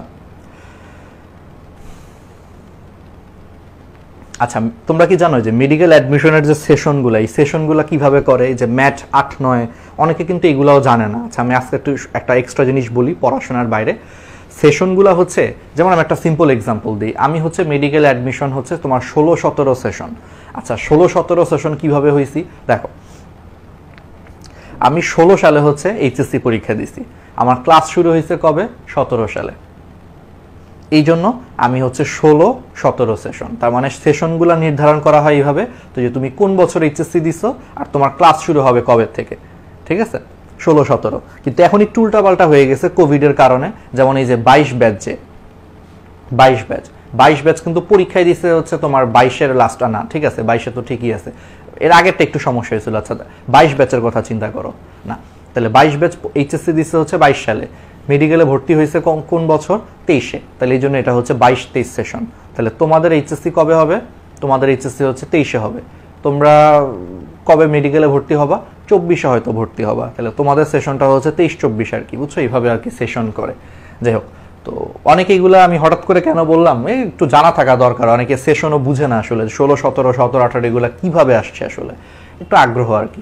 আচ্ছা, তাহলে মায়োসিসের বৈশিষ্ট্যগুলো একটু রিডিং দিবা, খুব ইম্পর্টেন্ট। আমরা এগুলো একটু পরে ডিটেলসে পড়াবো, বুঝাবো। তো এখন আসো মায়োসিস প্রক্রিয়া। তাহলে খুবই সিম্পল, যে তাহলে মায়োসিস প্রক্রিয়াকে হচ্ছে আমরা আসলে 2টা প্রধান পর্যায়ে হচ্ছে ভাগ করা যায়। একটা হচ্ছে মায়োসিস 1 আর একটা হচ্ছে মায়োসিস 2। তাহলে দুইটা প্রধান পর্যায়ে হচ্ছে ভাগ করা যায়। তো মায়োসিস একে হচ্ছে তোমার ক্রোমোজোম সংখ্যা অর্ধেকে আনিত হয়, এই জন্য একে রিডাকশনাল বা হ্রাসমূলক বিভাজন বলা হয়। আচ্ছা, মায়োসিস কোষ বিভাজনের আরেকটা নাম হচ্ছে রিডাকশনাল বা হ্রাসমূলক কোষ বিভাজন। কেন বুঝতেই পারতেছো, কারণ ক্রোমোজোম সংখ্যা অর্ধেক হয়ে যায়। আর মায়োসিস 2-এ ক্রোমোজোম সংখ্যা সমান থাকে, কেননা এই বিভাজন মূলত একটি মাইটোটিক বিভাজন প্রক্রিয়া, এই জন্য একে ইকুয়েশনাল বা সমীকরণিক বিভাজনও বলা হয়। আচ্ছা, মানে জিনিসটা হচ্ছে মায়োসিস কোষ বিভাজনটা আসলে 2 ধাপে হয়, একটা হচ্ছে মায়োসিস 1 আর একটা হচ্ছে মায়োসিস 2। ফার্স্টে হচ্ছে একটা কোষ থেকে 2টা কোষ হয়, পরবর্তীতে 2টা কোষ থেকে 4টা কোষ হয়।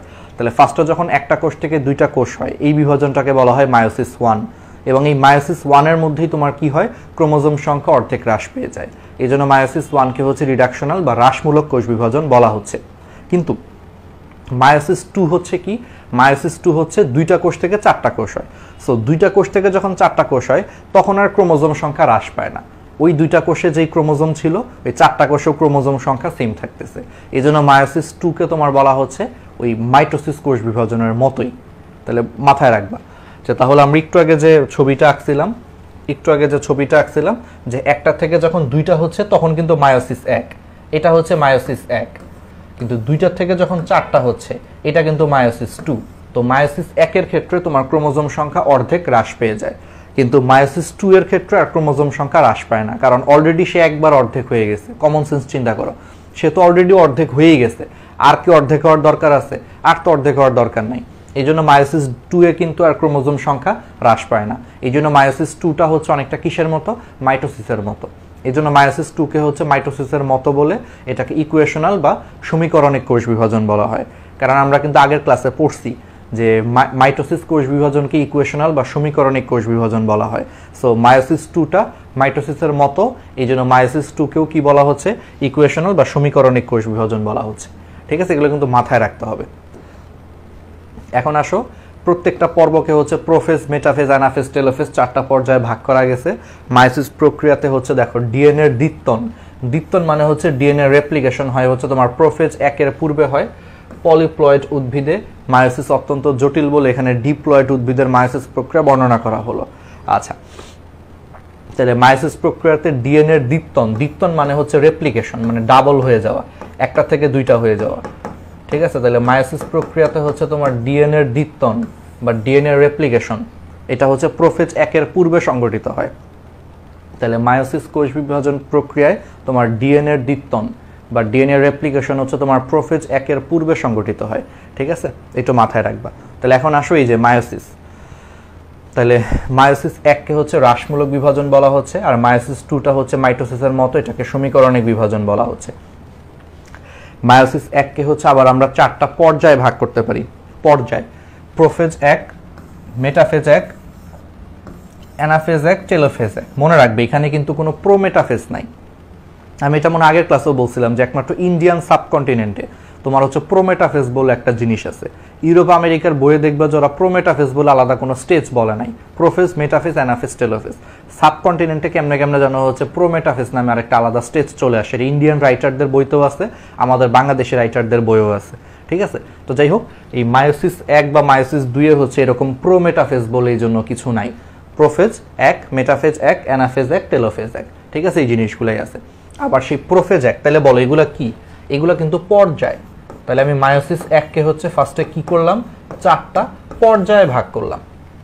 এখন এর মধ্যে প্রোফেজ 1টা হচ্ছে অনেক দীর্ঘস্থায়ী, প্রোফেজ 1টা হচ্ছে অনেক দীর্ঘস্থায়ী এবং হচ্ছে জটিল প্রক্রিয়া বলে এই প্রোফেজ 1-কে হচ্ছে আবার আমি 4টা উপপর্যায়ে ভাগ করতে পারি। কারণ খেয়াল করো, এগুলা হচ্ছে পর্যায়, তাহলে পর্যায়কে তুমি যদি আরো ভাগে ভাগ করো তখন সেগুলারে কি বলবা, উপপর্যায় বলবা। এই জন্য এই leptotene, zygotene, pachytene, diplotene, diakinesis এগুলা কিন্তু উপপর্যায়। কারণ প্রোফেজ 1 এটা হচ্ছে আসলে একটা পর্যায়, তাহলে তুমি একটা পর্যায়কে ভাগ করছো, এই জন্য এগুলা হচ্ছে উপপর্যায়। ঠিক আছে, ওকে। তো এগুলো একটু আমাদেরকে জানতে হবে। তাহলে মায়োসিস 1 বা প্রথম মায়োটিক বিভাজন, তাহলে বুঝতেই পারতেছো যে মায়োসিস কোষ বিভাজনে মায়োসিস 1-ই হচ্ছে সবচেয়ে তাৎপর্যপূর্ণ, কারণ এই পর্যায়ে ক্রোমোজোম সংখ্যা অর্ধেক হ্রাস পেয়ে যায় এবং সমসংস্থ ক্রোমোজোমের মধ্যে অংশের বিনিময় হয়, ক্রসিং ওভার হয়। আচ্ছা, আমরা পড়বো তাহলে প্রোফেজ 1। তাহলে মায়োসিস 1-এর প্রথম পর্যায় হচ্ছে প্রোফেজ 1। তো যেটা বলছিলাম যে প্রোফেজ 1 পর্যায়টা হচ্ছে অনেক দীর্ঘ হয়। তো মানুষের শুক্রাশয়ে, এই কারণে হচ্ছে মানুষের শুক্রাশয়ে হচ্ছে তোমার মায়োটিক প্রোফেজ এর সময় লাগে 1 সপ্তাহ, বিভাজনটি সম্পন্ন হতে সময় লাগে প্রায় 1 মাস। ঠিক আছে, তার মানে মানুষের শুক্রাশয়ে হচ্ছে তোমার মায়োটিক প্রোফেজ 1-এ হচ্ছে তোমার সময় লাগতেছে 1 সপ্তাহ, আর পুরা বিভাজনটা সম্পন্ন হইতে সময় লাগে হচ্ছে 1 মাস। তাহলে প্রোফেজ শুরু হওয়ার আগে ডিএনএ প্রতিলিপিত হয়, তবে দৃষ্টিগোচর হয় না। আচ্ছা ঠিক আছে, এটা তো অলরেডি আমরা বলছি যে একটু আগে, যে মায়োসিস কোষ বিভাজনের ক্ষেত্রে ডিএনএ রেপ্লিকেশন বা ডিএনএ দ্বিত্বন হয় হচ্ছে কখন? প্রোফেজ 1-এর আগেই সংঘটিত হয়। তাহলে প্রোফেজ 1-এর আগেই হচ্ছে তোমার ডিএনএ রেপ্লিকেশন হয়ে গেছে। তাহলে এখন প্রোফেজ 1-কে হচ্ছে আবার আমরা 5টা উপপর্যায়ে ভাগ করতে পারি। কয়টা উপপর্যায়ে ভাগ করতে পারি? 5টা উপপর্যায়ে ভাগ করতে পারি। তাহলে কি কি? Leptotene, zygotene, pachytene, diplotene, diakinesis. আচ্ছা মনে রাখবা কিভাবে? মনে রাখার জন্য একটা চমৎকার একটা জিনিস আছে। ধরো লিজা, হ্যাঁ, লিজার পেঁচা ডেড। ধরো লিজা নামে একটা মেয়ে ছিল, সে মনে করো পেঁচা পালতো, পেঁচা। তাহলে লিজার পেঁচা ডেড। ঠিক আছে, এটা দিয়ে মনে রাখবা। তাহলে লিজা, লিতে হচ্ছে লেপ্টোটিন, জতে হচ্ছে জাইগোটিন, পেঁচাতে হচ্ছে প্যাকাইটিন, ডেড, ডতে ডিপ্লোটিন, লাস্টের ডতে হচ্ছে ডায়াকাইনেসিস। তাহলে লিজার পেঁচা ডেড সিরিয়ালি মনে রাখতে ইজি হবে। Leptotene, zygotene, pachytene, diplotene, diakinesis. ঠিক আছে, ওকে, তাহলে পারা যাবে। তাহলে এখন আসো হচ্ছে আমরা লেপ্টোটিন।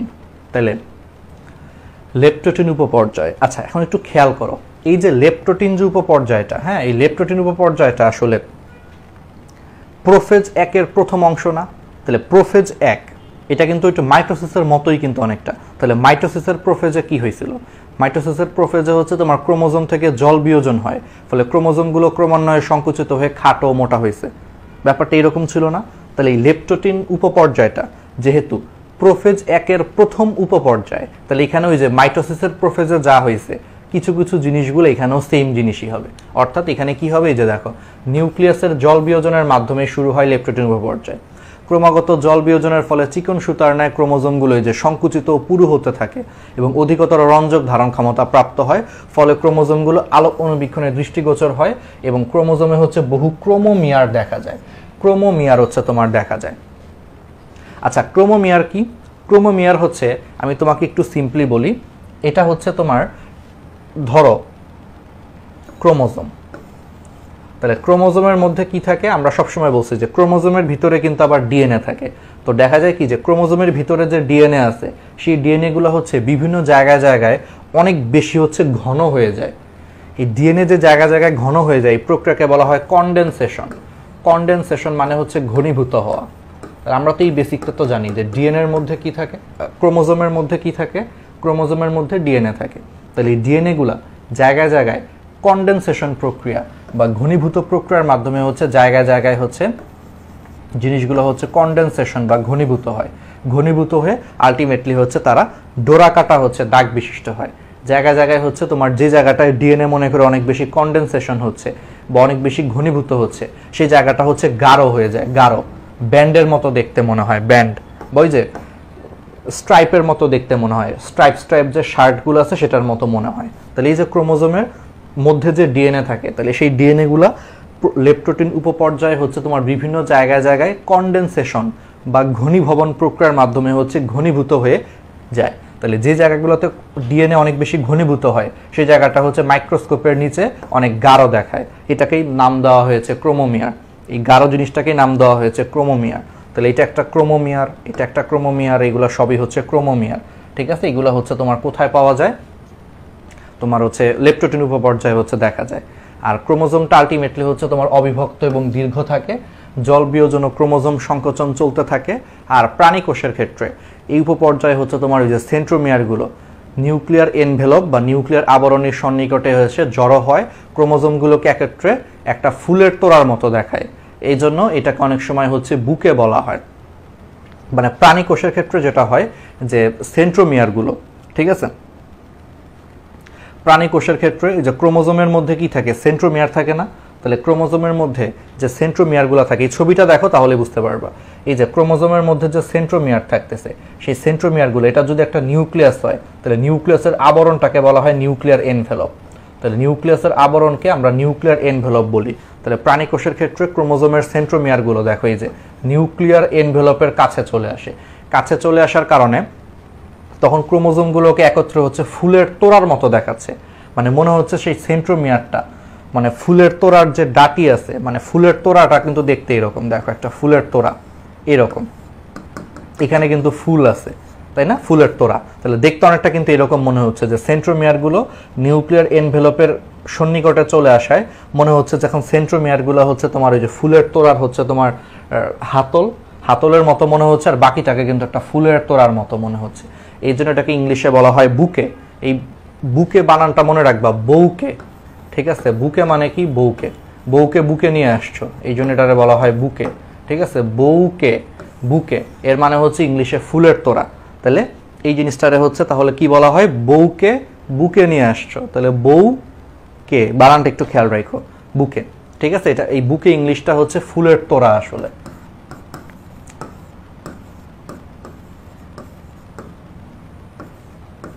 আর এই যে বিন্যাসটা হইলো, এই যে একটা নতুন ভাবে যে সাজলো প্রাণী কোষে হচ্ছে ক্রোমোজোমের এই ধরনের বিন্যাসকে তখন বলা হয় পোলারাইজড বিন্যাস। তাহলে কি বুঝতে পারছো, খুব সিম্পল, দেখো এমনিতেই মনে থাকবে, লেপ্টোটিন হচ্ছে তোমার প্রোফেজ 1 হচ্ছে তোমার প্রথম উপপর্যায়, তাহলে মাইটোসিস প্রোফেজে যা যা হয়েছে মোটামুটি দেখবে যে লেপ্টোটিন উপপর্যায়ে হচ্ছে ঠিক সেম জিনিসটাই হবে, অর্থাৎ ক্রোমোজোমগুলো থেকে জল বিয়োজনের কারণে ক্রোমোজোমগুলো ক্রমান্বয়ে সংকুচিত হয়ে খাটো মোটা হবে, অনুবীক্ষণ যন্ত্রের নিচে হচ্ছে অধিক দৃষ্টিগোচর হবে, অনেক বেশি পরিমাণে রং ধারণ করতে পারবে, সহজে দেখা যাবে, এগুলো সবই হচ্ছে প্রোফেজের মতোই, মাইটোসিসের মতো, একবারে সিম্পল। সাথে এক্সট্রা খালি মাথায় রাখবা যে এই উপপর্যায়ে হচ্ছে ক্রোমোমিয়ার দেখা যায়। ক্রোমোমিয়ার কি, ওই যে ডিএনএ হচ্ছে কনডেনসেশনের কারণে জায়গায় জায়গায় হচ্ছে তোমার ডিএনএ ঘনীভূত হয়, ফলে সেই জায়গাগুলোকে অনুবীক্ষণ যন্ত্রের নিচে হচ্ছে অনেক গাঢ় দেখায়। ওকে, তাহলে এটাও হয়ে গেল। আর সাথে লাস্টে মাথায় রাখবো যে প্রাণী কোষের ক্ষেত্রে ক্রোমোজোমের সেন্ট্রোমিয়ারগুলো যে নিউক্লিয়ার এনভেলপের কাছাকাছি চলে আসে, এটা হচ্ছে এনভেলপ, তাহলে এর কাছাকাছি চলে আসার কারণে এটাকে পুরোটারে ফুলের তোড়ার মতো দেখায়, তাহলে ফুলের তোড়াকে ইংলিশে কি বলা হয়, বউকে বুকে নিয়ে আসছে, অর্থাৎ বউকে মানে বুকে, এটার ইংলিশ হচ্ছে ফুলের তোড়া। আর এই যে ক্রোমোজোমের এই বিন্যাসটাকে হচ্ছে পোলারাইজড বিন্যাস বলে আর কি, তাহলে এগুলো একটু এমনিতেই মনে থাকবে। আচ্ছা, এবার আসা হচ্ছে লেপ্টোটিনের পরে হচ্ছে জাইগোটিন। আচ্ছা, তো লেপ্টোটিনের পরে যে জাইগোটিন, এই জাইগোটিন উপপর্যায়টা হচ্ছে, এটা গ্রিক শব্দ হচ্ছে জাইগোস থেকে আসছে, জাইগোস মানে হচ্ছে জোড়া, খুবই ইম্পর্টেন্ট। তাহলে জাইগোটিন উপপর্যায়টা এটা হচ্ছে গ্রিক শব্দ জাইগোস থেকে আসছে, জাইগোস মানে হচ্ছে জোড়া, তার মানে এই উপপর্যায় হচ্ছে তোমার হোমোলোগাস ক্রোমোজোমগুলো একটি জোড়ার সৃষ্টি করে বা জোড়ায় জোড়ায় থাকে, তার মানে জাইগোটিন উপপর্যায়ে হচ্ছে তোমার কি হয়, হোমোলোগাস ক্রোমোজোমগুলো হচ্ছে তোমার জোড়ায় জোড়ায় থাকতেছে বা একটি জোড়ার সৃষ্টি করে, এই জন্যই উপপর্যায়কে বলা হয় জাইগোটিন উপপর্যায়। এখন আসো, হোয়াট ইজ হোমোলোগাস ক্রোমোজোম। আচ্ছা, হোমোলোগাস ক্রোমোজোমের আরেকটা সুন্দর বাংলা হচ্ছে সমসংস্থ ক্রোমোজোম বা হোমোলোগাস ক্রোমোজোম। তাহলে সমসংস্থ বা হোমোলোগাস ক্রোমোজোম হচ্ছে এই যে মানুষের প্রত্যেকটা কোষ কি ডিপ্লয়েড না, তাহলে এই যে মানুষের প্রত্যেকটা কোষ হচ্ছে তোমার ডিপ্লয়েড, ঠিক আছে, তাহলে এই যে আমাদের প্রত্যেকটা কোষ ডিপ্লয়েড, তাহলে ডিপ্লয়েড কোষে আমরা তো সবসময় জানি যে ডিপ্লয়েড কোষে অর্থাৎ এখানে 2 সেট ক্রোমোজোম আছে, সেই 2 সেটের মধ্যে হচ্ছে তোমার 1 সেট আসছে বাবার কাছ থেকে, 1 সেট আসছে মায়ের কাছ থেকে। যেমন ধরো বাবার কাছ থেকে যে 23টা ক্রোমোজোম আসছে, সেই 23টা ক্রোমোজোম মনে করো 1 সেট, আবার মায়ের কাছ থেকে যে 23টা ক্রোমোজোম আসছে, সেই 23টা ক্রোমোজোম মনে করো আরেক সেট, তাহলে টোটাল হচ্ছে এই 2 সেট ক্রোমোজোম, টোটাল এই 2 সেট ক্রোমোজোম হচ্ছে আমাদের কোষে আছে, এই জন্য আমরা হচ্ছে ডিপ্লয়েড। তাহলে এখন ধরো বাবার যেটা 1 নম্বর ক্রোমোজোম, তাহলে বাবার 1 নম্বর ক্রোমোজোমের সাথে দেখা গেছে যে মায়ের 1 নম্বর ক্রোমোজোমটা হচ্ছে তোমার এখন জোড়া বেঁধে আছে, তাহলে এটাকেই তোমার বলা হয় হোমোলোগাস ক্রোমোজোম, অর্থাৎ বাবার 1 নম্বর ক্রোমোজোমের সাথে মায়ের 1 নম্বর ক্রোমোজোম জোড়া বেঁধে থাকবে, বাবার 10 নম্বর ক্রোমোজোমের সাথে মায়ের 10 নম্বর ক্রোমোজোম জোড়ায় জোড়ায় থাকবে। তাহলে এই যে বাবার 1 নম্বর ক্রোমোজোমের সাথে মায়ের 1 নম্বর ক্রোমোজোম, এই দুইটা ক্রোমোজোমকে পরস্পর কি বলা হয়, হোমোলোগাস ক্রোমোজোম বা সমসংস্থ ক্রোমোজোম বলা হয়। ঠিক সেম ভাবে বাবার 10 নম্বর ক্রোমোজোমের সাথে মায়ের 10 নম্বর ক্রোমোজোম জোড়ায় জোড়ায় থাকতেছে, তাহলে এই 10 নম্বর ক্রোমোজোমের জোড়াগুলারে আবার বলা হয় আরেকটা হোমোলোগাস ক্রোমোজোম জোড়া। তাহলে বুঝতে পারছো, হোমোলোগাস বা সমসংস্থ ক্রোমোজোম জোড়া বলতে বোঝায় যে একটা জোড়ার মধ্যে একটা আসবে বাবার কাছ থেকে, আরেকটা আসবে মায়ের কাছ থেকে। যেমন বাবার 10 নম্বর ক্রোমোজোম, মায়ের 10 নম্বর ক্রোমোজোম, এরা যদি একটা জোড়া তৈরি করে, তাহলে সেই জোড়ার মধ্যে বাবার 10 আর মায়ের 10 এই দুইটা ক্রোমোজোম হচ্ছে একটা আরেকটা হোমোলোগাস ক্রোমোজোম বা সমসংস্থ ক্রোমোজোম। ঠিক আছে, ওকে। তাহলে এটা কেন জোড়া সৃষ্টি হয়, জোড়া জোড়ায় থাকতেছে, কারণ হোমোলোগাস ক্রোমোজোম দ্বয়ের মধ্যে পারস্পরিক আকর্ষণের কারণে জোড়া সৃষ্টি হয় এবং এই জোড়া সৃষ্টি কার্য হচ্ছে তোমার ক্রোমোজোমের এক প্রান্ত হয়ে আরম্ভ হয়ে অন্য প্রান্তে শেষ হতে পারে, অথবা সেন্ট্রোমিয়ার দ্বয়ের মধ্যে আরম্ভ হয়ে দুই দিকে ক্রমান্বয়ে বিস্তার লাভ করতে পারে, অথবা স্থানে স্থানে হচ্ছে আরম্ভ হতে পারে। তার মানে সহজ কথা হচ্ছে এদের মধ্যে আকর্ষণ হয়, যে বাবার 1 নম্বর ক্রোমোজোম আর মায়ের 1 নম্বর ক্রোমোজোম হচ্ছে আকর্ষণ করতেছে, আকর্ষণের কারণে তারা কাছাকাছি চলে আসতেছে। ঠিক আছে, যেমন সখিনা যেমন তোমাকে আকর্ষণ করতেছে, সখিনার টানে যেমন তুমি মনে করো সখিনার কাছে চলে যাচ্ছ, ব্যাপারটা হচ্ছে এরকম। ঠিক আছে, ওকে। এখন আসো, দুটি হোমোলোগাস ক্রোমোজোমের মধ্যে জোড় সৃষ্টি হওয়াকে সিন্যাপসিস বলে, আর প্রতিটি জোড় বাঁধা ক্রোমোজোম জোড়াকে হচ্ছে বাইভ্যালেন্ট বলে। তাহলে খুবই খুবই খুবই ইম্পর্টেন্ট। তাহলে দুইটা হোমোলোগাস ক্রোমোজোমের মধ্যে জোড় সৃষ্টি হওয়াকে হচ্ছে সিন্যাপসিস বলে, মানে প্রক্রিয়াটাকে হচ্ছে সিন্যাপসিস বলে, আর প্রতিটি জোড় বাঁধা ক্রোমোজোম জোড়াকে বা যুগলকে বলা হয় বাইভ্যালেন্ট। মানে ব্যাপারটা এরকম, তুমি আকর্ষণের কারণে সখিনার কাছে চলে যাচ্ছ এবং যে একটা জোর তৈরি করতেছো, তাহলে যেই প্রক্রিয়াতে তুমি সখিনার কাছে যে জোর তৈরি করতেছো, সেই জোর তৈরি করার প্রক্রিয়াটাকে তোমার বলা হয় সিন্যাপসিস। তাহলে হোমোলোগাস ক্রোমোজোমের মধ্যে জোড়বদ্ধ হওয়ার প্রক্রিয়াটাকে বলা হচ্ছে সিন্যাপসিস।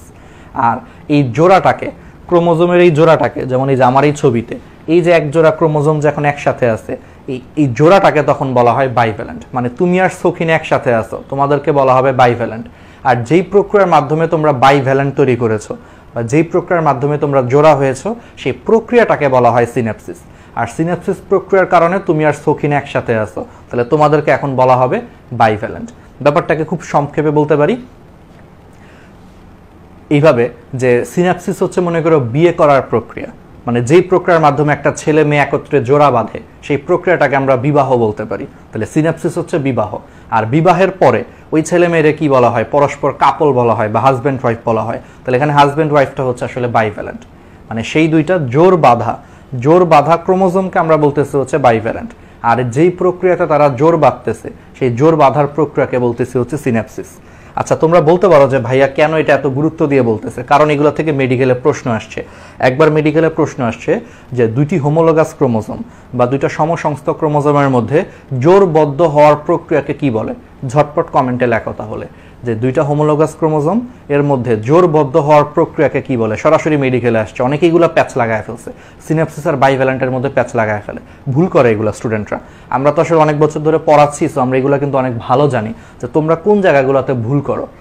দুঃখজনক হচ্ছে যে এই জায়গাটা তো অনেক স্টুডেন্ট আমি নিজে দেখছি লাইফে ভুল করতে। এই জন্য বারবার তোমাদেরকে মনে করা দেয় যে সিন্যাপসিস হচ্ছে প্রক্রিয়াটা, আর সিন্যাপসিস প্রক্রিয়াতে দুইটা মানুষ যখন কাছে চলে আসে, সেই জোড়াটাকে আমরা বলতেছি হচ্ছে বাইভ্যালেন্ট। এখানে মানুষের জায়গায় ক্রোমোজোম বসায় আনিস আর কি, ঠিক আছে? তোরা হচ্ছে এখানে ক্রোমোজোম বসায় আনিস আর কি মানুষের জায়গায়। যাই হোক, তাহলে পারা যাবে, এটা মেডিকেলের প্রশ্ন, যে তাহলে দুইটা হোমোলোগাস ক্রোমোজোম বা সমসংস্থ ক্রোমোজোমের মধ্যে জোরবদ্ধ হওয়ার প্রক্রিয়াকে কি বলা হয়? তাহলে তোমরা একটু কমেন্টে জানাও। ওকে, ঠিক আছে, আমরা একটু দেখি।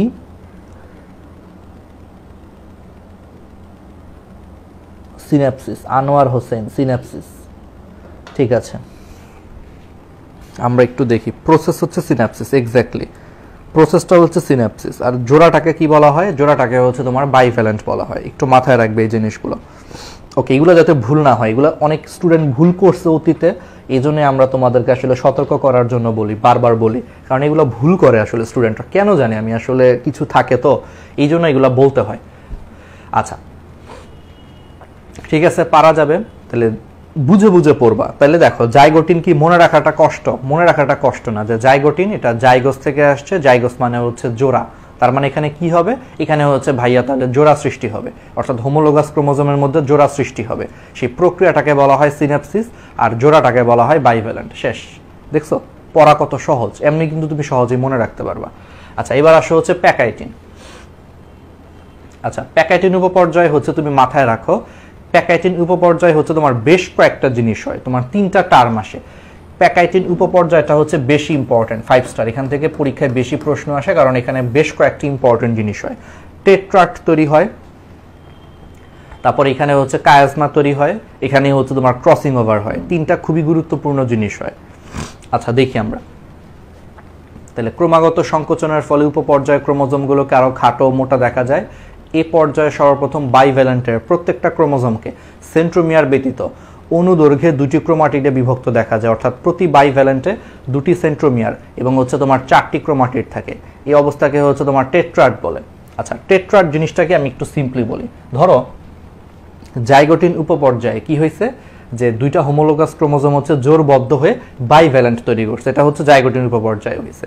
আচ্ছা, প্যাকাইটিনে এসে কি হয়েছে জানো? প্যাকাইটিনে এসে এই জিনিসটা হয়েছে যে এখন প্রত্যেকটা যে আবার ক্রোমোজোম আছে, সেই প্রত্যেকটা ক্রোমোজোম অনুদৈর্ঘ্যভাবে দৈর্ঘ্য বরাবর তারা হচ্ছে দুইটা করে হচ্ছে তোমার ক্রোমাটিডে বিভক্ত হয়েছে। মানে ব্যাপারটা এরকম, দাঁড়াও আমি একটু বলি। আগে তো এরকম জোরবদ্ধ ছিল, আগে তো জিনিসটা এরকম জোরবদ্ধ ছিল, এখনো জোরবদ্ধই আছে, কিন্তু এখন পার্থক্যটা হচ্ছে এখন জিনিসটা এরকম হয়ে গেছে যে প্রত্যেকটা ক্রোমোজোম আবার অনুদৈর্ঘ্যভাবে দুইটা করে হচ্ছে তোমার ক্রোমাটিডে বিভক্ত হয়ে গেছে। অর্থাৎ প্রত্যেকটা ক্রোমোজোম কি হয়েছে, অনুদৈর্ঘ্যভাবে দুইটা করে হচ্ছে তোমার কি হয়েছে, ক্রোমাটিডে বিভক্ত হয়ে গেছে। অনুদৈর্ঘ্য জিনিসটা তো বুঝতেছো, মানে দৈর্ঘ্য বরাবর। তাহলে দৈর্ঘ্য বরাবর হচ্ছে প্রত্যেকটা ক্রোমোজোম দুইটা অপত্য ক্রোমাটিডে বিভক্ত হয়ে গেছে। প্রত্যেকটা ক্রোমোজোম দুইটা ক্রোমাটিডে বিভক্ত হয়ে গেছে। তাহলে বলো তো, তাহলে এখন প্রত্যেকটা বাইভ্যালেন্টে টোটাল কয়টা ক্রোমাটিড পাওয়া যাবে? 4টা ক্রোমাটিড পাওয়া যাবে, বুঝছো? তাহলে জাইগোটিনের জিনিসটা এরকম ছিল, জাইগোটিন পর্যন্ত জিনিসটা এরকম ছিল যে বাইভ্যালেন্টগুলো হচ্ছে তোমার জোড়া তৈরি করছে, ঠিক আছে, জোড়া তৈরি করে হচ্ছে বাইভ্যালেন্ট তৈরি করছে। যাই হোক, কিন্তু এখন যেটা হয়েছে যে প্রত্যেকটা বাইভ্যালেন্টের মধ্যে প্রত্যেকটা যে ক্রোমোজোম আছে, সেই প্রত্যেকটা ক্রোমোজোম হচ্ছে দৈর্ঘ্য বরাবর, অনুদৈর্ঘ্য বরাবর হচ্ছে প্রত্যেকটা ক্রোমোজোম দুইটা করে ক্রোমাটিডে বিভক্ত হয়ে গেছে। ফলে এটা দুইটা ক্রোমাটিডে বিভক্ত হয়েছে, এটা দুইটা ক্রোমাটিডে বিভক্ত হয়েছে। তাহলে আলটিমেটলি এখন বাইভ্যালেন্টে টোটাল কয়টা ক্রোমাটিড আছে? 4টা ক্রোমাটিড আছে। তাহলে এই যে বাইভ্যালেন্টে এখন 4টা ক্রোমাটিড আছে, এই অবস্থাটাকে বলা হয় টেট্রাড। টেট্রা মানে 4, নিজেই বুঝতেছো, টেট্রা মানে হচ্ছে 4। তাহলে যেহেতু এখন বাইভ্যালেন্টে টোটাল 4টা ক্রোমাটিড আছে, এই জন্য এই অবস্থাটাকে বলা হয় টেট্রাড। টেট্রা মানে 4, ঠিক আছে, এই জিনিসটাই বলা হয়েছে। আচ্ছা, এখন আসো, একই ক্রোমোজোমের দুইটা ক্রোমাটিডকে হচ্ছে সিস্টার ক্রোমাটিড বলে এবং একই জোড়ার দুইটি ভিন্ন ক্রোমোজোমের ক্রোমাটিডকে হচ্ছে নন সিস্টার ক্রোমাটিড বলে। আচ্ছা, সিস্টার ক্রোমাটিড, নন সিস্টার ক্রোমাটিড খুবই সিম্পল। দেখো এই যে নীল দুইটা যে ক্রোমাটিড, দেখো ইচ্ছা করে আঁকছে এটা, দেখো নীল দুইটা যে ক্রোমাটিড, তাহলে নীল দুইটা ক্রোমাটিডকে একই ক্রোমোজোমের না? তাহলে একই ক্রোমোজোমের দুইটা ক্রোমাটিডকে হচ্ছে সিস্টার ক্রোমাটিড বলে। তাহলে নীল দুইটা ক্রোমাটিড হচ্ছে পরস্পর সিস্টার ক্রোমাটিড। সেমভাবে এই যেখানে লাল দুইটা যে ক্রোমাটিড আছে, সেই লাল দুইটা ক্রোমাটিড হচ্ছে পরস্পর সিস্টার ক্রোমাটিড। কিন্তু এই নীলটার সাথে এই লালটা, সেটা কিন্তু নন সিস্টার ক্রোমাটিড। একই মায়ের দুই মেয়ে, তারা সিস্টার, কিন্তু ভিন্ন ভিন্ন দুই মায়ের মেয়ে হচ্ছে তারা কি? নন সিস্টার। এখানেও সেম। তাহলে একই ক্রোমোজোমের দুইটা ক্রোমাটিড হচ্ছে নীলগুলা, এরা হচ্ছে সিস্টার ক্রোমাটিড। আবার একই ক্রোমোজোমের দুইটা ক্রোমাটিড হচ্ছে তোমার লালগুলা, এরাও সিস্টার ক্রোমাটিড। কিন্তু নীল এবং লাল এই দুইটা কিন্তু ভিন্ন ভিন্ন ক্রোমোজোমের, এই জন্য নীল এবং লাল এই দুইটা ক্রোমাটিড হচ্ছে পরস্পর নন সিস্টার ক্রোমাটিড। সিম্পল জিনিস। তাহলে এখন আসো, এই পাশাপাশি দুইটা হচ্ছে নন সিস্টার ক্রোমাটিড সম্ভবত একই স্থানে ভেঙে গিয়ে পুনরায় একটার সাথে আরেকটা জোড়া লাগে। ফলে জোড়ার স্থানে হচ্ছে একটা ইংরেজি এক্স আকৃতির বা ক্রস চিহ্নের মতো অবস্থা সৃষ্টি হয়। দুটি নন সিস্টার ক্রোমাটিডের এক্স আকৃতির মতো জোড়াস্থলকে হচ্ছে এক বচনে কায়াজমা এবং বহু বচনে হচ্ছে কায়াজমাটা বলে। এবং সেই নন সিস্টার ক্রোমাটিডের মধ্যে পরস্পর অংশের বিনিময়কে হচ্ছে ক্রসিং ওভার বা ক্রস ওভার বলা হয়। খুবই খুবই খুবই ইম্পর্টেন্ট, ঠিক আছে? ওকে, তাহলে এই জিনিসগুলো আসলে বুঝতে পারতেছো। তার মানে এখানে আমি আরেকটু বলে দিই। তাহলে এখন দেখো, এই যে পাশাপাশি, তাহলে পাশাপাশি যে দুইটা নন সিস্টার ক্রোমাটিড আছে, এই যে নীলটা এবং এই লালটা, এই নীলটা এবং এই লালটা, তাহলে পাশাপাশি দুইটা নন সিস্টার ক্রোমাটিড এখন একই স্থান বরাবর তারা ফার্স্টে হচ্ছে ভেঙে যায়। ভেঙে যেয়ে কি হয়, তাদের মধ্যে হচ্ছে পারস্পরিক অংশের বিনিময় হয়। অর্থাৎ ধরো আমি যদি একটা আঁকি, ধরো এই নীলটা হচ্ছে এরকম, ধরো নীলটা হচ্ছে এরকম, হ্যাঁ, আর লালটা হচ্ছে এরকম।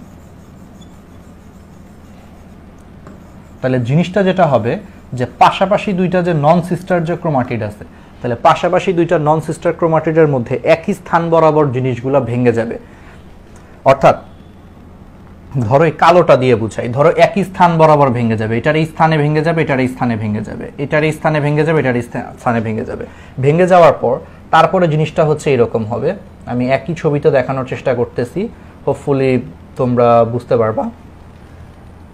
আমি যদি একই ছবিতে দেখানোর চেষ্টা করি, জিনিসটা এরকম হবে। তাহলে পাশাপাশি দুইটা নন সিস্টার ক্রোমাটিড সম্ভবত হচ্ছে তোমার একই স্থানে হচ্ছে ভেঙে যায়। ভেঙে যাওয়ার পর সেই ভেঙে যাওয়া অংশটা পারস্পরিক বিনিময় হয়। পারস্পরিক কি হচ্ছে? বিনিময় হচ্ছে, অর্থাৎ জিনিসটা এরকম হচ্ছে ছবিটা। মানে এটা আসলে ছবি দেখাইলে তুমি খুব ভালো বুঝতে পারবা। জিনিসটা এরকম হবে, এই যে এইরকম। আগে ছিল এরকম, এখন মনে করো জিনিসটা এরকম হয়ে গেছে। ঠিক আছে, একটু আটকায় দিই। এখন জিনিসটা মনে করো এরকম হয়ে গেছে যে এই নীলের কিছু অংশ, এই নীলের কিছু অংশ হচ্ছে লালে চলে আসছে। ধরো এখানে একটা দাগ দিলাম,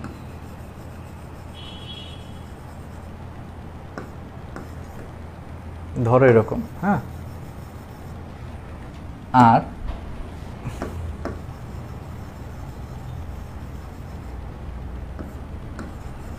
তাহলে কি বুঝতে পারছো? মানে ব্যাপারটা এরকম ছিল যে আগে জিনিসটা এরকম ছিল, তো সম্ভবত একই স্থানে হচ্ছে ভেঙে যে এই নীলটার কিছু অংশ দেখো এই যে লালে চলে আসছে, এই ছবিটা খেয়াল করো। আর এই লালটার কিছু অংশ এখন নীলে চলে আসছে। তাহলে এই যে পাশাপাশি দুইটা, এই দুইটা কি ছিল? নন সিস্টার ক্রোমাটিড ছিল না?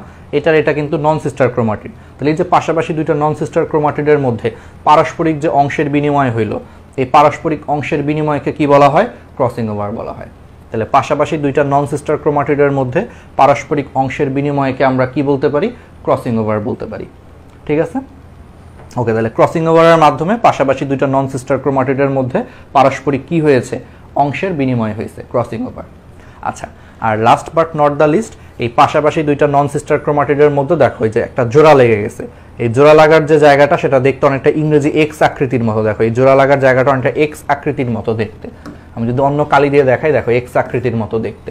তাহলে এই যে পাশাপাশি দুইটা নন সিস্টার ক্রোমাটিডের মধ্যেই যে জোড়া লেগে গেছে, সেই জোড়া লাগার জায়গাটা হচ্ছে এক্স আকৃতির মতো, এটাকেই হচ্ছে তোমার কায়াসমা বলা হয়। আর বহু বচনে কায়াসমাটা বলা হয়। তাহলে বুঝতে পারছো? তাহলে এই জিনিসগুলাই হচ্ছে তোমার এখানে বলা হয়েছে। তাহলে একবারে সিম্পল। তাহলে বলো তো ক্রসিং ওভার কাদের মধ্যে হয়? সিস্টার ক্রোমাটিডের মধ্যে হয় নাকি নন সিস্টার ক্রোমাটিডের মধ্যে হয়? বলো তো, বুঝে পড়ো। পাশাপাশি দুইটা, তাহলে নন সিস্টার ক্রোমাটিডের মধ্যে ক্রসিং ওভার হচ্ছে। তাহলে কায়াজমাও কোথাও তৈরি হয় বলো তো? কায়াজমাও কিন্তু তোমার পাশাপাশি দুইটা নন সিস্টার ক্রোমাটিডের মধ্যে তৈরি হচ্ছে। এগুলা যাতে কোনোভাবেই ভুল না হয়, একবারে সিম্পল জিনিস, নিজের চোখে দেখে তুমি ইজিলি শিখতে পারবা যে পাশাপাশি দুইটা নন সিস্টার ক্রোমাটিডের মধ্যে পারস্পরিক অংশের বিনিময় হচ্ছে, এটারে ক্রসিং ওভার বলে। আর কায়াজমাটাও কিন্তু দুইটা নন সিস্টার ক্রোমাটিডের মধ্যে তৈরি হচ্ছে, এবং এটা কায়াজমাটা দেখতে কিন্তু অনেক ইংরেজি এক্স আকৃতির মতো। দেখো এক্স এর মতো জোড়া লেগে গেছে। ওকে, তাহলে পারা যাবে। এখন আসো হচ্ছে ডিপ্লোটিন। ডিপ্লোটিন, ডিপ্লোটিন হচ্ছে তোমার ডিপ্লোস মানে হচ্ছে ডাবল। আচ্ছা, এখন ডিপ্লোটিন উপপর্যায়টাকে আমি সবসময় বলি ডিপ্লোটিন কি দিয়ে শুরু হয়েছে? ডি দিয়ে শুরু হয়েছে। ডিতে আমি একটা জিনিস তোমাদেরকে মনে রাখার জন্য বলি, ডিতে ডিভোর্স। ডিতে ডিভোর্স মানে এখন ওদের মধ্যে সব প্রেম ভালোবাসা শেষ, অনেক ভালোবাসা করছে। জাইগোটিন এবং প্যাকাইটিন এই দুই উপপর্যায় হচ্ছে ওদের মধ্যে অনেক ভালোবাসা হয়েছে, যে সখিনার কাছে তুমি চলে গেছো আকর্ষণের কারণে, বসে বসে একসাথে সংসার তৈরি করে ফেলছো। মানে সহজ কথা হচ্ছে তোমরা বাইভ্যালেন্ট তৈরি করছো সিনাপসিস প্রক্রিয়ার মাধ্যমে, অনেক ভালোবাসা দেখাইছো। প্যাকাইটিনে হচ্ছে মনে করো যে আরো অনেক ভালোবাসা হয়েছে, কায়াজমা তৈরি হয়েছে, পারস্পরিক অংশের বিনিময় হয়েছে, অনেক কিছু হয়ে গেছে আর কি। কিন্তু এখন ডিপ্লোটিনে মাথায় রাখবা ডি মানে হচ্ছে ডিভোর্স। তাহলে মনে থাকবে যে এখন ডিভোর্সের পালা, ভালোবাসা শেষ, এখন হচ্ছে একজন আরেকজনের মধ্যে ছাড়াছাড়ি শুরু হয়ে যাবে, ডিভোর্সের ব্যাপার আসতেছে। তাহলে এখানে কি হয় দেখো, তাহলে ডিপ্লোটিনে কি হয়? ক্রমাগত সংকোচনের ফলে ক্রোমোজোমগুলি উপপর্যায় হচ্ছে আরো খাটো মোটা হয়। তারপরে বাইভ্যালেন্টের ক্রোমোজোম দ্বয়ের মধ্যে পারস্পরিক বিকর্ষণ শুরু হয়। ঠিক আছে, তাহলে পারস্পরিক কি শুরু হয়? পারস্পরিক হচ্ছে তোমার বিকর্ষণ শুরু হয়। তাহলে পারস্পরিক হচ্ছে তোমার বিকর্ষণ শুরু হয়, ফলে যে দেখো ডিভোর্স দেওয়া স্টার্ট হয়ে গেছে। পারস্পরিক বিকর্ষণ হচ্ছে, ফলে এরা হচ্ছে তোমার এখন বিপরীত দিকে সরে যেতে চেষ্টা করে, কিন্তু কায়াসমাটার স্থানে বাধাপ্রাপ্ত হয়। বিকর্ষণ একই সঙ্গে কয়েক স্থানে শুরু হতে পারে, তবে সাধারণত দুটো ক্রোমোজোমের সেন্ট্রোমিয়ার দ্বয়ের মধ্যেই প্রথম এবং ব্যাপকভাবে হচ্ছে বিকর্ষণ শুরু হয়। আর বিকর্ষণের ফলে দুটা কায়াসমাটার মধ্যবর্তী অংশে হচ্ছে তোমার লুপের সৃষ্টি হয়। কায়াজমাগুলো স্পষ্ট হয়ে ক্রমান্বয়ে হচ্ছে প্রান্তের দিকে সরে যেতে থাকে। কায়াজমার প্রান্তের দিকে সরে যাওয়াকে হচ্ছে প্রান্তীয়করণ বা টার্মিনালাইজেশন বলে। দুই বা ততোধিক বাহু পরস্পর আবর্তনের ফলে পাশাপাশি লুপ 90 ডিগ্রি কোণ করে অবস্থান করে, আর একটি মাত্র কায়াজমা থাকলে হচ্ছে এটি 180 ডিগ্রি হতে পারে। আচ্ছা দেখো, এই জিনিসটা আমি তোমাদেরকে এখন বলি। দেখো ডতে কি, ডতে হচ্ছে দাঁড়াও একটু দাঁড়াও, হ্যাঁ, কোথাও কি বৃষ্টি হচ্ছে নাকি? আর এখানেও দেখলাম আবহাওয়া বেশ কেমন জানি হয়ে গেছে, ঢাকায় আবহাওয়া আসলে। আচ্ছা, তো জিনিসটা আমি যেটা বলতে চাচ্ছি যে ডতে হচ্ছে তোমার ডিপ্লোটিন, মানে তুমি মনে রাখবা ডতে হচ্ছে ডিভোর্স, তার মানে এখন ওদের মধ্যে সব ভালোবাসা শেষ, এখন ডিভোর্স শুরু হবে। তাহলে কেমনে ডিভোর্স দিবে? দেখো জিনিসটা হচ্ছে এটা ছিল আমার প্যাকেটিন পর্যন্ত, প্যাকেটিন পর্যন্ত হচ্ছে এই অবস্থা ছিল। এখন ডিপ্লোটিনে কি হবে? ডিপ্লোটিনে ওদের মধ্যে ডিভোর্স দেওয়া শুরু হয়েছে, মানে ওদের মধ্যে বিকর্ষণ শুরু হয়েছে। তো বিকর্ষণ শুরু হওয়ার কারণে ক্রোমোজোমগুলো কি করবে বলো তো? বিকর্ষণ শুরু হওয়ার কারণে ক্রোমোজোমগুলো কিন্তু এখন একটা থেকে আরেকটা দূরে সরে যাবে, দূরে সরে যাবে। ধরো এই যে দুইটা ক্রোমোজোম একটা থেকে আরেকটা কি হবে? দূরে সরে যাবে। কিন্তু তারা কি চাইলেই দূরে সরে যেতে পারবে? আগে এত প্রেম ভালোবাসা করছে, এখন কি চাইলেই দূরে সরে যেতে পারবে? না। কেন পারবে না? কারণ এই যে কায়াজমা, এই যে কায়াজমার জায়গায় তাদের যে বাধা ছিল, তার তো কায়াজমার মাধ্যমে তার একটার সাথে আরেকটা হচ্ছে জোড়া লেগে আছে। তাহলে কায়াজমার জায়গাটায় তার একটার সাথে আরেকটা জোড়া লেগে থাকার কারণে এই জায়গাটার কারণে তারা পরস্পর থেকে আলাদা হতে পারতেছে না। তাহলে এদের মধ্যে বিকর্ষণ শুরু হয়েছে। বিকর্ষণটা নর্মালি হচ্ছে তোমার সেন্ট্রোমিয়ারের মাঝখানে শুরু হয়। তাহলে পাশাপাশি দুইটা হোমোলোগাস ক্রোমোজোমের যে সেন্ট্রোমিয়ার আছে, সেই সেন্ট্রোমিয়ার দ্বয়ের মধ্যে হচ্ছে বিকর্ষণটা শুরু হয়। তো বিকর্ষণের কারণে তারা পরস্পর থেকে দূরে সরে যেতে থাকে। কিন্তু দূরে সরে যেতে যেতে তারা কোথায় বাধাপ্রাপ্ত হয়? কারণ তারা কায়াজমা দিয়ে পরস্পরের সাথে আটকানো আছে, ফলে তারা কায়াজমাটার জায়গাটায় হচ্ছে কি হচ্ছে? বাধাপ্রাপ্ত হচ্ছে। তাহলে এই যে এদের মধ্যে বিকর্ষণের কারণে তারা পরস্পর থেকে দূরে সরে যেতে যেতে কায়াজমার জায়গায় বাধাপ্রাপ্ত হওয়ার কারণে এদের মাঝখানে একটা ফাঁকা জায়গা তৈরি হয়। এই ফাঁকা জায়গাটাকে বলা হয় লুপ। অর্থাৎ এদের মাঝখানে তখন কি তৈরি হয়ে যাচ্ছে? একটা এরকম ফাঁকা জায়গা বা একটা লুপ তৈরি হয়ে যাচ্ছে। শেষ, লুপ তৈরি হয়। মানে দেখছো ঝামেলা, বেশি প্রেম ভালোবাসা কইরা ফেলছে, বেশি প্রেম ভালোবাসা কইরা বন্ধন কইরা ফেলছে, এখন আর ছাড়তেও পারতেছে না। ডিভোর্স দিবে সেটাও সহজে দিতে পারতেছে না। কায়াজমার জায়গাটায় তারা কি হচ্ছে? বাধাপ্রাপ্ত হচ্ছে। এবং এই যে পরস্পর থেকে দূরে সরে যাওয়ার কারণে মাঝখানে একটা ফাঁকা জায়গা তৈরি হয়েছে, এটাকে বলা হয় লুপ তৈরি হওয়া। ওকে, এখন জিনিসটা এরকম হইলো, তাহলে লুপ তৈরি হয়ে গেল। আচ্ছা, এখন কায়াজমাটা কিন্তু একটা কাহিনী হয়েছে। বিকর্ষণের কারণে এরা যখন পরস্পর থেকে দূরে সরে গেছে, তখন কায়াজমাটা আস্তে আস্তে হচ্ছে প্রান্তের দিকে সরে গেছে বা বাইরের দিকে সরে গেছে। তাহলে কায়াজমার এরকম প্রান্তের দিকে সরে যাওয়াটাকে বলা হয় প্রান্তীয়করণ বা টার্মিনালাইজেশন। আচ্ছা, প্রান্তীয়করণ বা টার্মিনালাইজেশন জিনিসটা কি? সহজে হচ্ছে বোঝার জন্য তোমরা হচ্ছে আমার হাতের দিকে তাকাও, এটা আসলে একটু প্র্যাকটিক্যালি বুঝাইতে হবে। ধরো আমার এই মানে এটা হচ্ছে একটা ক্রোমোজোম, এই জিনিসটা হচ্ছে আরেকটা ক্রোমোজোম। তাহলে আগে এদের মধ্যে অনেক ভালোবাসা ছিল, একটার গা একটা মনে করে এরকম লেফটে ছিল। ওই দেখো না রিক্সায় হচ্ছে একটা বয়ফ্রেন্ড গার্লফ্রেন্ড মনে হয় ভালোবাসা উতলায় পড়ছে, একটার গায়ে আর একটা হচ্ছে লেফটি করে রিক্সার মধ্যে অবস্থান করতেছে। আবার বিশেষ করে বৃষ্টির দিনে তো মনে করো অবস্থা আরো খারাপ। যাই হোক, এরকম অবস্থা যাদের মধ্যে প্রচন্ড ভালোবাসা, একটার গায়ে মনে করে আরেকটা লেফটি করতেছে, লেগে আছে। দেখো এই যে একবার একটার সাথে আরেকটা লেগে আছে। একটু পরে এদের মধ্যে কি হইলো? দেখো বিকর্ষণ হচ্ছে। বিকর্ষণের কারণে এখন একটা থেকে আরেকটা আস্তে আস্তে দূরে সরে যাবে। দেখো আমার হাতের দিকে তাকাও, একটা থেকে আরেকটা দূরে সরে যাবে। সো যখন একটার গায়ে একটা মনে করে একবারে লেফটি করেছিল, তখন দেখো খেয়াল করো, তখন কিন্তু কায়াজমাটা কিন্তু অনেক ভিতরের দিকে ছিল। খেয়াল করো, তখন কিন্তু কায়াজমাটা অনেক ভিতরের দিকে ছিল। কিন্তু এখন দেখো যত বিকর্ষণ শুরু হয়েছে, খেয়াল করো তো আস্তে আস্তে কায়াজমাগুলা কিন্তু আঙ্গুলের মাথায় চলে যাচ্ছে, তাই না? কায়াজমাটা দেখো আগেই জায়গায় ছিল কায়াজমা, আগে কিন্তু কত ভিতরের দিকে ছিল কায়াজমা। কিন্তু যখন এদের মধ্যে বিকর্ষণ শুরু হয়েছে, পরস্পর থেকে দূরে সরে যাওয়ার কারণে দেখো কায়াজমাগুলা কিন্তু এখন আঙ্গুলের মাথায় চলে যাচ্ছে। তাহলে এই যে কায়াজমাগুলা ভিতর থেকে আগে মনে করে এই জায়গায় ছিল, আগে জিনিসটা এরকম ছিল। যদি ভালো মতো বুঝাই, যে লেফটি করেছিল আগে, ধরো এই জায়গায় কায়াজমা ছিল, আর এখন বিকর্ষণের কারণে কায়াজমাগুলো এই জায়গা থেকে একবারে প্রান্তের দিকে চলে যাচ্ছে। তাহলে এই কায়াজমাটা এইভাবে প্রান্তের দিকে চলে যাওয়াটাকে বলা হয় প্রান্তীয়করণ বা টার্মিনালাইজেশন। বুঝতে পারছো? তাহলে আগে জিনিসটা এই জায়গায় কায়াজমা ছিল, এখন আস্তে আস্তে দেখো বিকর্ষণের কারণে এই জায়গা থেকে কায়াজমা এই জায়গায় চলে গেছে, প্রান্তের দিকে চলে গেছে। তাহলে কায়াজমার এরকম প্রান্তের দিকে চলে যাওয়াটাকে বলা হয় প্রান্তীয়করণ বা টার্মিনালাইজেশন। ঠিক আছে? আচ্ছা, আর যদি দুইটা কায়াজমা থাকে তাহলে বলো তো লুপের মধ্যবর্তী কোণ কত হতে পারে? 90 ডিগ্রি হতে পারে। দেখো এখানে কয়টা কায়াজমা আছে? দুইটা কায়াজমা আছে। সো দুইটা কায়াজমা থাকলে এরা পরস্পর থেকে দূরে সরে যেতে যেতে যেতে যেতে এদের মধ্যবর্তী যে লুপ তৈরি হয় সেই লুপের মধ্যবর্তী কোণের মান কত হয়? 90 ডিগ্রি হয়। দেখো তো খালি চোখে দেখে তোমার কাছে মনে হচ্ছে না যে এখানে কোণের মান হচ্ছে 90 ডিগ্রি, প্রায় 90 ডিগ্রি। এটা কিন্তু খালি চোখে দেখেই মনে হওয়ার কথা, যে খালি চোখে দেখে তোমার কাছে মনে হতে পারে যে দুইটা যদি কায়াজমা থাকে তাহলে মধ্যবর্তী কোণের মান কত হতে পারে? 90 ডিগ্রি হতে পারে। কিন্তু ধরো কায়াজমা একটা আছে, মানে জিনিসটা এরকম ছিল যে দুইটা কায়াজমা থাকলে এরা পরস্পর থেকে যতই দূরে সরে যাক এদের মধ্যবর্তী কোণের মান, লুপের মধ্যবর্তী কোণের মান হচ্ছে 90 ডিগ্রি হতে পারে। কিন্তু ধরো কায়াজমা কোনো কারণে একটা ছিল, ধরো এই এক্সাম্পলটা দেখো, একটা কায়াজমা ছিল। তাহলে একটা কায়াজমা থাকলে তাহলে যখন এদের মধ্যে বিকর্ষণ শুরু হবে তখন কিন্তু আস্তে আস্তে দূরে সরে যেতে যেতে যেতে যেতে তখন বলো তো মধ্যবর্তী কোণের মান কত হবে? 180 ডিগ্রি হবে। এটাই আসলে বলা হয়েছে। ফিল করো, বায়োলজি আসলে ফিল করা বা বুঝার জিনিস ইজি।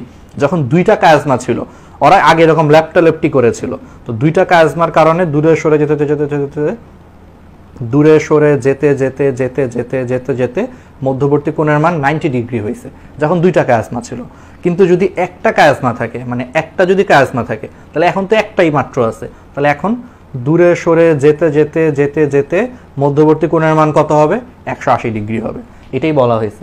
তাহলে একটা কায়াজমা থাকলে মধ্যবর্তী কোণের মান হচ্ছে 180 ডিগ্রি হবে, ঠিক আছে? আর দুইটা থাকলে হচ্ছে 90 ডিগ্রি হতে পারে। বুঝতে পারছো? তাহলে এই জিনিসগুলো আই হোপ তোমরা সবাই বুঝতে পারতেছো। একবারে ইজি, ফিল করো আর জিনিসগুলো বুঝো। যে আগে মনে করো লেপটালেপটি করে অবস্থান করতেছে, এখন একটা থেকে আরেকটা দূরে সরে যাওয়ার চেষ্টা করতেছে, কিন্তু এই যে বেশি ভালোবাসা করে ফেলছে, কায়াজমা তৈরি করে ফেলছে, এখন যাইতেও পারতেছে না। ঠিক আছে, এই হয়েছে কাহিনী আর কি, বুঝছো? আচ্ছা, তাহলে এগুলো আমরা হচ্ছে পারবো। হ্যাঁ, তারপরও একটা পিছু টান আছে। এক্স্যাক্টলি, হায়দারের মনে হয় অনেক এক্সপিরিয়েন্স আছে। SH হায়দার, তোর মনে হয় অনেক এক্সপিরিয়েন্স আছে। ও বুঝতে পারছে যে ভাই তারপর একটা পিছু টান আছে, ওই যে এক্সের প্রতি একটা ভালোবাসা থাকে, তাই না? হয় না এরকম? অনেকের সাথে হয়েছে না যে ব্রেকআপ হয়ে যাওয়ার পরও কেন জানি তার প্রতি আবার একটা পিছু টান থাকে, আকর্ষণ থাকে, যে না ভালোই ছিল আসলে, এরকম হয়েছে না? ওর মনে হয় এরকম একটা এক্সপিরিয়েন্স আছে, এই জন্য বুঝতে পারছে ভালো। আচ্ছা, এবার আসো ডায়াকাইনেসিস। তাহলে last but not the least, এটা ইজি। ডায়াকাইনেসিস হচ্ছে এই উপপর্যায়ে হচ্ছে ক্রোমোজোমগুলো হচ্ছে আরো খাটো মোটা হয়, প্রান্তীয়করণ চলতে থাকে। বাইভ্যালেন্টের প্রত্যেকটা ক্রোমোজোমের উপরে তখন ধাত্র জমা হয় বলে তখন আর ক্রোমাটিডে বিভক্ত অবস্থায় দেখা যায় না। একসময় বাইভ্যালেন্টগুলো নিউক্লিয়াসের কেন্দ্রস্থল থেকে পরিধির দিকে চলে আসে। এই উপপর্যায়ের শেষ দিকে নিউক্লিওলাস হচ্ছে অদৃশ্য হয়ে যায় এবং নিউক্লিয়ার এনভেলপের হচ্ছে অবলুপ্তি ঘটে এবং প্রাণীকোষের সেন্ট্রাল মেরুতে পৌঁছে যায়। মানে সিম্পল। দেখো, ডায়াকাইনেসিসটা হচ্ছে প্রোফেজ 1-এর হচ্ছে লাস্ট উপপর্যায়। তো তুমি চিন্তা করো, মাইটোসিসের ক্ষেত্রে মাইটোসিসে প্রোফেজের শেষে কি হয়েছিল? মাইটোসিসে কিন্তু প্রোফেজের লাস্টের দিকে নিউক্লিওলাস এবং নিউক্লিয়ার মেমব্রেনের বিলুপ্তি ঘটতে থাকে, হয়েছে না? তাহলে তুমি খেয়াল করো, ডায়াকাইনেসিসটাও কিন্তু সেম। তাহলে খেয়াল করে দেখো, ডায়াকাইনেসিসটাও কিন্তু তোমার প্রোফেজ 1-এর হচ্ছে শেষ উপপর্যায়। তার মানে এটার মাধ্যমে কিন্তু তোমার প্রোফেজ 1 শেষ হয়ে যাবে। তাহলে মাইটোসিসের প্রোফেজের লাস্টে যা হয়েছে এখানেও ঠিক সেম জিনিসটা হবে। অর্থাৎ কি হবে দেখো, প্রত্যেকটা ক্রোমোজোমের উপর ধাত্র জমা হয় বলে তখন আর ক্রোমাটিডে বিভক্ত দেখা যায় না। একসময় বাইভ্যালেন্টগুলো নিউক্লিয়াসের কেন্দ্রস্থল হতে, মানে কেন্দ্র থেকে সে পরিধির দিকে চলে আসবে। আর যেহেতু এটা প্রোফেজের শেষ উপপর্যায়, এই জন্য মাইটোসিসের মতোই এখানে কি হয়, নিউক্লিওলাস অদৃশ্য হয়ে যায় এবং নিউক্লিয়ার এনভেলপের অবলুপ্তি ঘটে এবং প্রাণীকোষের ক্ষেত্রে সেন্ট্রিওল হচ্ছে তোমার বিপরীত মেরুতে পৌঁছে যায়। ঠিক আছে, ওকে, দেখছো? বুঝে বুঝে পড়বা, ইজি, তাহলে পারা যাবে। বাকিটা আসো, এখন বাকিটা আসলে আমি তোমাদেরকে বলি মেটাফেজ 1। বাকি সবকিছু আসলে মাইটোসিসের মতোই, এখানে আলাদা করে পড়ার কিছু নাই। মাইটোসিসের মতোই, যে ওই যে ট্র্যাকশন ফাইবার বা আকর্ষণ তন্তু পড়াইছি না, মাইটোসিসের মেটাফেজে যা হয়েছে এটার মেটাফেজেও সেম জিনিসই হবে। তো আলাদা করে পড়ার কিছু নাই, সেম জিনিস হবে। যে মেটা মানে হচ্ছে মোটা, ফলে উপপর্যায়ে হচ্ছে তোমার ক্রোমোজোমগুলো মানে এই পর্যায়ে ক্রোমোজোমগুলো সবচেয়ে বেশি খাটো মোটা হবে। তারপরে ওই যে কতিপয় ট্র্যাকশন ফাইবারের সাথে ক্রোমোজোমের সেন্ট্রোমিয়ার হচ্ছে সংযুক্ত হবে, পড়াইছে কিন্তু ট্র্যাকশন ফাইবার কি খুব সুন্দর করে পড়াইছে কিন্তু আগের ক্লাসে। তারপরে মাইটোটিক মেটাফেজের মতো এই পর্যায়ে হচ্ছে সেন্ট্রোমিয়ার বিভক্ত হয় না। আচ্ছা, খুবই ইম্পর্টেন্ট এই জিনিসটা আমি তোমাদেরকে বলবো। বাকি সবকিছু দেখো, ক্রোমোজোমগুলো আরো খাটো মোটা হয়, বাইভ্যালেন্টের ক্রোমোজোম দ্বয় ট্র্যাকশন ফাইবারের টানে পৃথক হতে থাকলে এই পর্যায়ে সমাপ্তি ঘটে। তাহলে মেটাফেজ 1 এটা হুবহু কিসের মতো? মাইটোসিস কোষ বিভাজনের মেটাফেজের মতোই, খালি একটা পার্থক্য আছে। সে একটা পার্থক্য কি? মাইটোসিস কোষ বিভাজনের মেটাফেজ পর্যায়ে কি হয়? ক্রোমোজোমের হচ্ছে তোমার সেন্ট্রোমিয়ার ভাগ হয়ে যায়, কিন্তু এখানে কোনো সেন্ট্রোমিয়ার ভাগ হবে না। এই একটা জিনিসই খালি মাথায় রাখবা, আর বাকি সব কিছু হচ্ছে মেটাফেজের মতো। ঠিক আছে? তাহলে ক্রোমোজোমগুলো মেটাফেজের মতো, মাইটোসিসের মেটাফেজের মতো এই পর্যায়ে হচ্ছে সেন্ট্রোমিয়ার বিভক্ত হবে না, বাকি সব কিছু হচ্ছে সেম। তাহলে এটা খালি মাথায় রাখবা, শেষ। এবার আসো অ্যানাফেজ, সেম হুবহু সেম। এটা মাইটোসিসের হচ্ছে অ্যানাফেজের মতোই, যে ক্রোমোজোমগুলোর 4টা শেপে ভাগ করা যায়, মেটাসেন্ট্রিক, সাবমেটাসেন্ট্রিক, অ্যাক্রোসেন্ট্রিক, টেলোসেন্ট্রিক। ঠিক আছে? এগুলো সবই সেম। ঠিক আছে? তাহলে এগুলো পারা যাবে।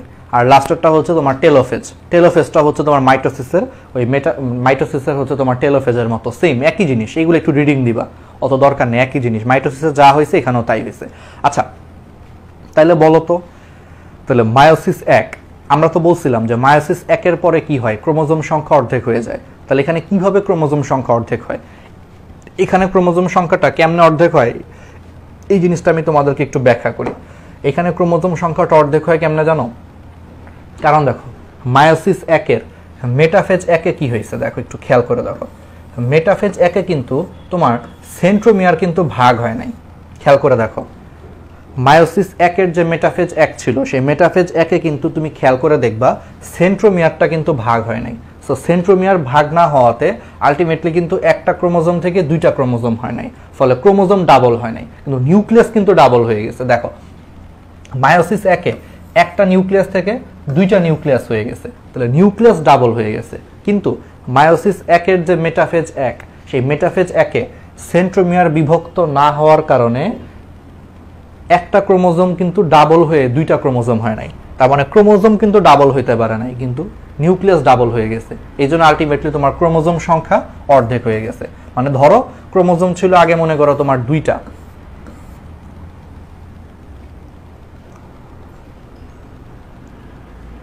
ধরে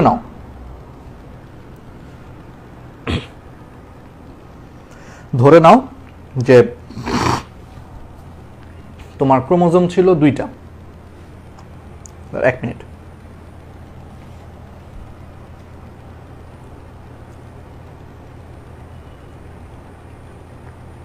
আচ্ছা, তো ক্রোমোজোম যদি 2টা থাকে, তুমি যদি ধরে নাও যে 2টা ক্রোমোজোম আছে, সো খেয়াল করে দেখো যে ক্রোমোজোমের সেন্ট্রোমিয়ার ভাগ না হওয়ার কারণে ক্রোমোজোম কিন্তু ডাবল হচ্ছে না। তার মানে যেটা 2টা ক্রোমোজোম ছিল 2টাই আছে, কিন্তু নিউক্লিয়াস ডাবল হয়ে গেছে। তাহলে এখন নিউক্লিয়াস যদি ডাবল হয়ে যায়, কিন্তু ক্রোমোজোম যদি ডাবল না হয়, সেন্ট্রোমিয়ার যদি ভাগ না হয়, তাহলে কি হবে? আলটিমেটলি যেই 2টা ক্রোমোজোম আছে, সেই 2টা ক্রোমোজোমের মধ্যে তাহলে একটা যাবে হচ্ছে এক নিউক্লিয়াসে, আর একটা যাবে আরেক নিউক্লিয়াসে। তার মানে আলটিমেটলি হচ্ছে ক্রোমোজোম সংখ্যা অর্ধেক হয়ে গেল। বুঝছো? তাহলে ক্রোমোজোম সংখ্যা অর্ধেক হয় কেন? কারণ মায়োসিস 1-এর মেটাফেজ 1-এ সেন্ট্রোমিয়ার ভাগ না হওয়ার কারণে আলটিমেটলি হচ্ছে তোমার ক্রোমোজোম ডাবল হয় না, কিন্তু নিউক্লিয়াস ডাবল হয়ে গেছে। বাট ক্রোমোজোম ডাবল হচ্ছে না, এই কারণে কিন্তু আসলে ক্রোমোজোম সংখ্যা অর্ধেক হয়ে যাচ্ছে। ওকে, তাহলে এগুলা পারবা। এবার আসো ইন্টারকাইনেসিস, খুবই ইম্পর্টেন্ট। ইন্টারকাইনেসিস হচ্ছে যে মায়োসিস প্রক্রিয়ায় নিউক্লিয়াসের প্রথম এবং দ্বিতীয় বিভক্তির অন্তর্বর্তীকালীন বা মধ্যবর্তী সময়কে ইন্টারকাইনেসিস বলে।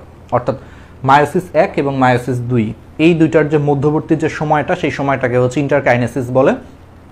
এই সময় হচ্ছে তোমার প্রয়োজনীয় আরএনএ, প্রোটিন ইত্যাদি সংশ্লেষিত হয়, তবে ডিএনএর কোনো প্রতিলিপন সৃষ্টি হয় না। খুবই ইম্পর্টেন্ট। তাহলে ইন্টারকাইনেসিসটা অনেকটা ইন্টারফেজের মতোই। তাহলে ইন্টারকাইনেসিসটা অনেকটা ইন্টারফেজের মতোই, পার্থক্য হচ্ছে যে এটা হচ্ছে নিউক্লিয়াসের প্রথম এবং দ্বিতীয় বিভক্তির অন্তর্বর্তীকালীন বা মধ্যবর্তী সময়কে হচ্ছে ইন্টারকাইনেসিস বলে। এই ইন্টারকাইনেসিস সময় হচ্ছে তোমার প্রয়োজনীয় আরএনএ, প্রোটিন ইত্যাদি সংশ্লেষিত হয়, সবই ঠিক আছে, কিন্তু এখানে কোনো ডিএনএর প্রতিরূপ সৃষ্টি হয় না। বুঝছো? তাহলে এখানে কোনো ডিএনএর প্রতিরূপ সৃষ্টি হয় না, বাকি সবকিছু হচ্ছে ঠিক আছে। এরপরে হচ্ছে মায়োসিস 2। তাহলে মায়োসিস 2 বা দ্বিতীয় মায়োসিস বিভাজন, এটা আসলে পড়ানোর মতো কিছু নাই। আমি আগেই বলে দিই, এটা হুবহু হচ্ছে মাইটোসিসের মতো। একটু আগেও বলছি, এটা হুবহু হচ্ছে কিসের মতো? মাইটোসিসের মতো। সো মাইটোসিসে যা যা হয়েছে এখানেও ঠিক সেম, একই জিনিস হবে। সো এটা আর পড়ানোর কিছু নাই, মাইটোসিস পড়াইছি সুন্দর করে, পারবা। আর যেহেতু খালি একটা লাইন বলে দিই যেহেতু মায়োসিস 2 মাইটোসিসের মতো, এই জন্য মায়োসিস 2 এর যে মেটাফেজ 2, সেই মেটাফেজ 2 এ কিন্তু আলটিমেটলি হচ্ছে সেন্ট্রোমিয়ার হচ্ছে বিভক্ত হবে। কারণ বুঝতেই পারতেছো, মায়োসিস 2টা যেহেতু মাইটোসিসের মতোই, এই জন্য মায়োসিস 2তে মেটাফেজ 2 এ আলটিমেটলি কি হবে, ওই মাইটোসিসের মতো সেন্ট্রোমিয়ার হচ্ছে ভাগ হয়ে একটা ক্রোমোজোম থেকে 2টা ক্রোমোজোম হবে, মানে এখানে ক্রোমোজোম ডাবল হবে। তার মানে ব্যাপারটা কি দাঁড়াইলো দেখো, ব্যাপারটা দাঁড়াইলো হচ্ছে মায়োসিস 1 এ একবার নিউক্লিয়াস বিভক্ত হয়েছে, আবার মায়োসিস 2 এ আরেকবার নিউক্লিয়াস বিভক্ত হয়েছে। তাহলে এখানে নিউক্লিয়াস কয়বার বিভক্ত হইলো, 2বার বিভক্ত হইলো।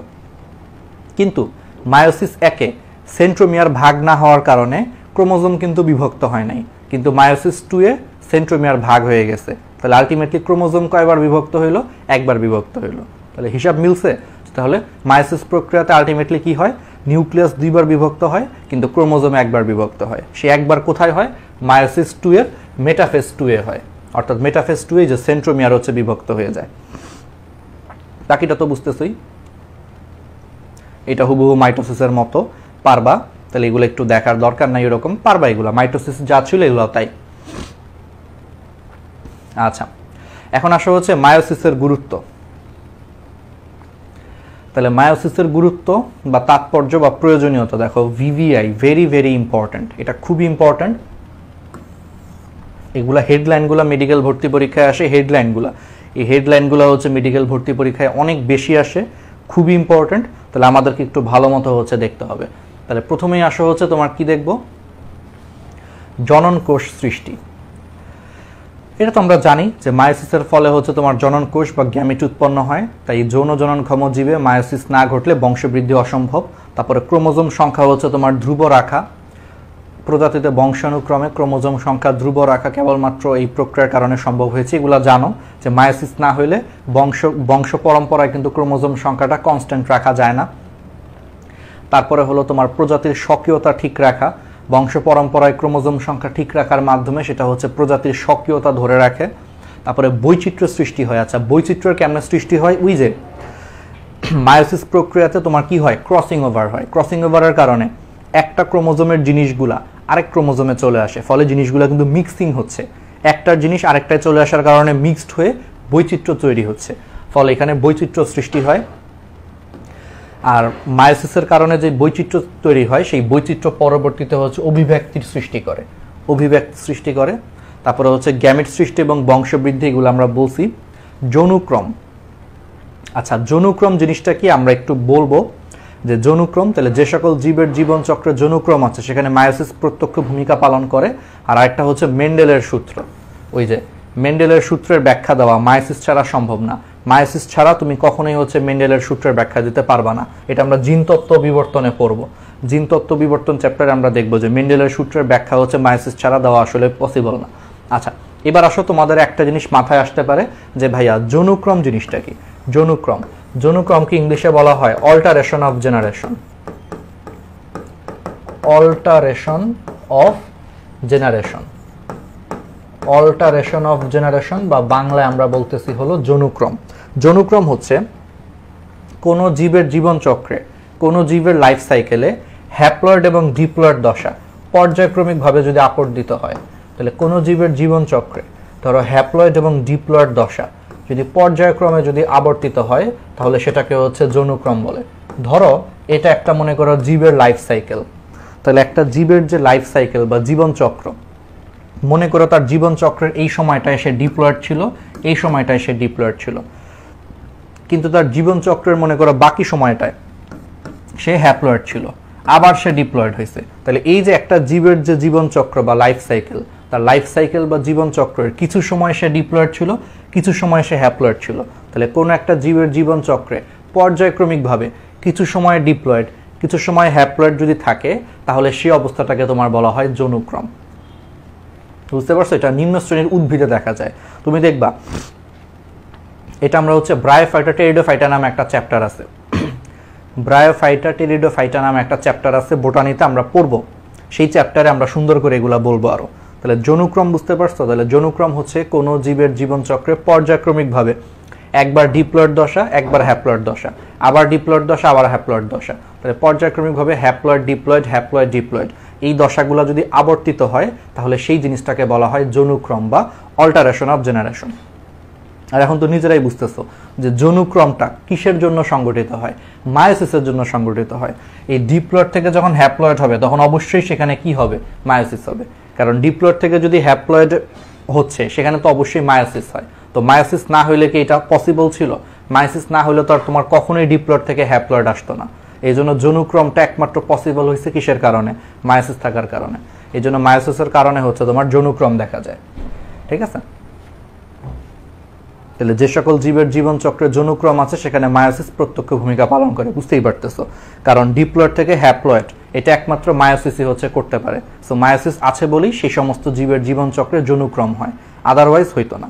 আচ্ছা, তাহলে তোমাদেরকে এখন একটা প্রশ্ন করি, মানুষের জীবন চক্রে কি যৌনুক্রম আছে? একটু কমেন্টে জানাও যে মানুষের জীবন চক্রে তাহলে তোমার মতে যৌনুক্রম আছে কিনা। আচ্ছা, তাহলে এই হেডলাইনগুলো খুবই ইম্পর্টেন্ট। এখন আসলে এই হেডলাইনগুলো মনে রাখাটা একটু ঝামেলা। তাহলে এটা কেমনে মনে রাখবো? এটার জন্য একটা চমৎকার একটা ছন্দ আছে, মনে রাখবা। গাঁজা খাওয়া কোনো সমস্যা না, অনেকেই আমরা কিন্তু গাঁজা খাই, তাই না? অনেক স্টুডেন্ট আছে না যে অনেকেই কিন্তু গাঁজা, দেখবা যে অনেকে তোমাদের ফ্রেন্ড সার্কেলের মধ্যে অনেকেই দেখবা গাঁজা খাইতেছে। তাহলে একটা জিনিস মাথায় রাখবা যে গাঁজা খাওয়াটায় সমস্যা নাই, কিন্তু গাঁজা মাপা হচ্ছে অবৈধ। ঠিক আছে, এগুলা ফান করে আর কি নেমনিকগুলা, যে গাঁজা মাপা অবৈধ। ঠিক আছে, তাহলে গাঁজা মাপা অবৈধ। এটা শুনে তোমার কাছে মনে হতে পারে তার মানে কি ভাইয়া গাঁজা খাওয়া তার মানে কি বৈধ? আচ্ছা, এটা কিন্তু আমরা বলি না আসলে, বাট মাথায় রাখবা গাঁজা খাওয়ার থেকে গাঁজা মাপা হচ্ছে অবৈধ। তাহলে কি অবৈধ? গাঁজা গাঁজা মাপা অবৈধ। তাহলে সেই গাঁজা মাপা অবৈধ। তাহলে দেখো গাঁজার গতে হচ্ছে, দেখো আমি বলে দিচ্ছি, গাঁজার গতে হচ্ছে গ্যামেট সৃষ্টি এবং বংশবৃদ্ধি। গাঁজা যতে হচ্ছে দুইটা জিনিস, জনন কোষ সৃষ্টি আর দাঁড়াও, যতে হচ্ছে দুইটা জিনিস, জনন কোষ সৃষ্টি আর হচ্ছে যৌনুক্রম। গাঁজা মাপা, মতে হচ্ছে তোমার মেন্ডেলের সূত্র, পতে হচ্ছে প্রজাতির স্বকীয়তা ঠিক রাখা, অবৈধ। ঠিক আছে, অতে হচ্ছে অভিব্যক্তি, বতে হচ্ছে বৈচিত্র্য সৃষ্টি, ধতে হচ্ছে ধ্রুব রাখা, মানে ক্রোমোজোম সংখ্যা ধ্রুব রাখা। তাহলে মাথায় রাখবা গাঁজা মাপা অবৈধ। ঠিক আছে, বুঝছো? এটা কিন্তু খেয়াল রাখবা। তাহলে কখনো কিন্তু লাইফে গাঁজা মাপবা না, ঠিক আছে? এটা কিন্তু অবৈধ। আচ্ছা, যাই হোক, তাহলে গতে হচ্ছে গ্যামেট সৃষ্টি, পরের যতে হচ্ছে জননকোষ সৃষ্টি, আবার হচ্ছে যৌনুক্রম। মাপা, মতে হচ্ছে তোমার কি মেন্ডেলের সূত্রের ব্যাখ্যা, পথে হচ্ছে প্রজাতির স্বকীয়তা ঠিক রাখে, অতে হচ্ছে অভিব্যক্তি, বতে হচ্ছে বৈচিত্র্য আনা, আর ধতে হচ্ছে ধ্রুব রাখা, অর্থাৎ ক্রোমোজোম সংখ্যা ধ্রুব রাখে বা কনস্ট্যান্ট রাখে। এগুলো হচ্ছে মায়োসিসের গুরুত্ব। তাহলে এক কথায় মনে রাখবা গাঁজা মাপা অবৈধ। ঠিক আছে, ওকে, ঠিক আছে। আচ্ছা, মানুষের কি, আচ্ছা একজন মনে হয় অনেক খাইছে, শাহরিয়ার সৈকত অনেক টেস্ট, তাহলে খুবই ভালো। ঠিক আছে, আচ্ছা মানুষের কি জীবন চক্রে যৌনুক্রম আছে? আচ্ছা, এবার একটু পচানোর টাইম আসছে। ক্যানাবিস ইন্ডিকা, সজীব আহমেদ। হ্যাঁ, মানুষজন এক একজন গাঁজা নিয়ে অনেক গবেষণা করছে আর কি, বৈজ্ঞানিক নাম সহ সবার মুখস্থ, খুবই ভালো। আচ্ছা, সাদিয়া আলম আছে, যৌনুক্রম আছে, আনোয়ার হোসেন আছে। আচ্ছা, ঠিক আছে, এবার একটু পচানোর টাইম, অনেকক্ষণ পড়াইছি, একটু মজা করি এখন। ঠিক আছে, আচ্ছা জিনিসটা হচ্ছে যারা যারা বলতেছিস যৌনুক্রম আছে, তার মানে কি তোদের জীবনের জীবন চক্রে কখনো কি হ্যাপ্লয়েড দশা ছিল? এখন আমাকে একটা সিম্পল ব্যাখ্যা দাও। আমি প্রশ্ন করছিলাম যে মানুষের জীবন চক্রে কি তাহলে যৌনুক্রম আছে কিনা। এটার অ্যান্সারে সাদিয়া আলম, তারপর আরো অনেকে আছে যে তোমরা বলছো যে হ্যাঁ আছে। না, মানুষের জীবন চক্রে মনে রাখবা কোনো যৌনুক্রম নাই, কারণ আমাদের জীবনে হ্যাপ্লয়েড দশা কিছু নাই। এখন তুমি বলতে পারো ভাইয়া শুক্রাণু ডিম্বাণু তো হ্যাপ্লয়েড, ঠিক আছে, কিন্তু শুক্রাণু তো মানুষ না, সিঙ্গেল শুক্রাণু তো মানুষ না, বা সিঙ্গেল ডিম্বাণু তো মানুষ না। এই শুক্রাণু ডিম্বাণু যখন মিলিত হওয়ার সাথে সাথে কিন্তু ডিপ্লয়েড হয়ে যায়, ব্যাপারটা বুঝছো। এবং মানুষের সৃষ্টি হয় কিন্তু জাইগোট থেকে। আমরা ধরে নিই যে আমাদের জন্মর সূচনা হয়েছে জাইগোট থেকে, শুক্রাণু ডিম্বাণু কিন্তু আমাদের কোনো অংশ না। আসলে আমি কি বুঝাইতে পারতেছি যে শুক্রাণু এবং ডিম্বাণু এটা আমাদের অংশ না, আমাদের অংশ হচ্ছে জাইগোট থেকে। শুক্রাণু ডিম্বাণু যখন নিষেক প্রক্রিয়ার মাধ্যমে মিলিত হয়ে জাইগোট তৈরি করে, সেই জাইগোট থেকে হচ্ছে আমাদের শুরু। তো জাইগোট থেকে যদি আমাদের শুরু হয়, তাহলে এবার বলো তোমার জীবনের কোন স্টেজে তুমি কি হ্যাপ্লয়েড ছিলা? তুমি কখনোই হ্যাপ্লয়েড ছিলা না। জাইগোট থেকে যখন ভ্রূণ হয়েছে, ফিটাস হয়েছে, যেটা মায়ের পেটে ছিল, সেটাও ডিপ্লয়েড ছিল। সন্তান ভূমিষ্ঠ হয়েছে, মনে করো তুমি জন্ম নিছো, ডিপ্লয়েড। তুমি বাচ্চাকালে ডিপ্লয়েড ছিলা, এখন তুমি ডিপ্লয়েড আছো, বুড়াবেলায়ও তুমি ডিপ্লয়েড, সারা জীবনে তুমি ডিপ্লয়েড। তোমার জীবনে হ্যাপ্লয়েড বলে কিছু আসে নাই। হ্যাঁ, এখন তুমি এইটা এই সেন্সে ভাবতে পারো যে হ্যাপ্লয়েড তো ভাই শুক্রাণু ডিম্বাণু, কিন্তু মাথায় রাখবা শুক্রাণু ডিম্বাণু কিন্তু কোনো মানুষ না।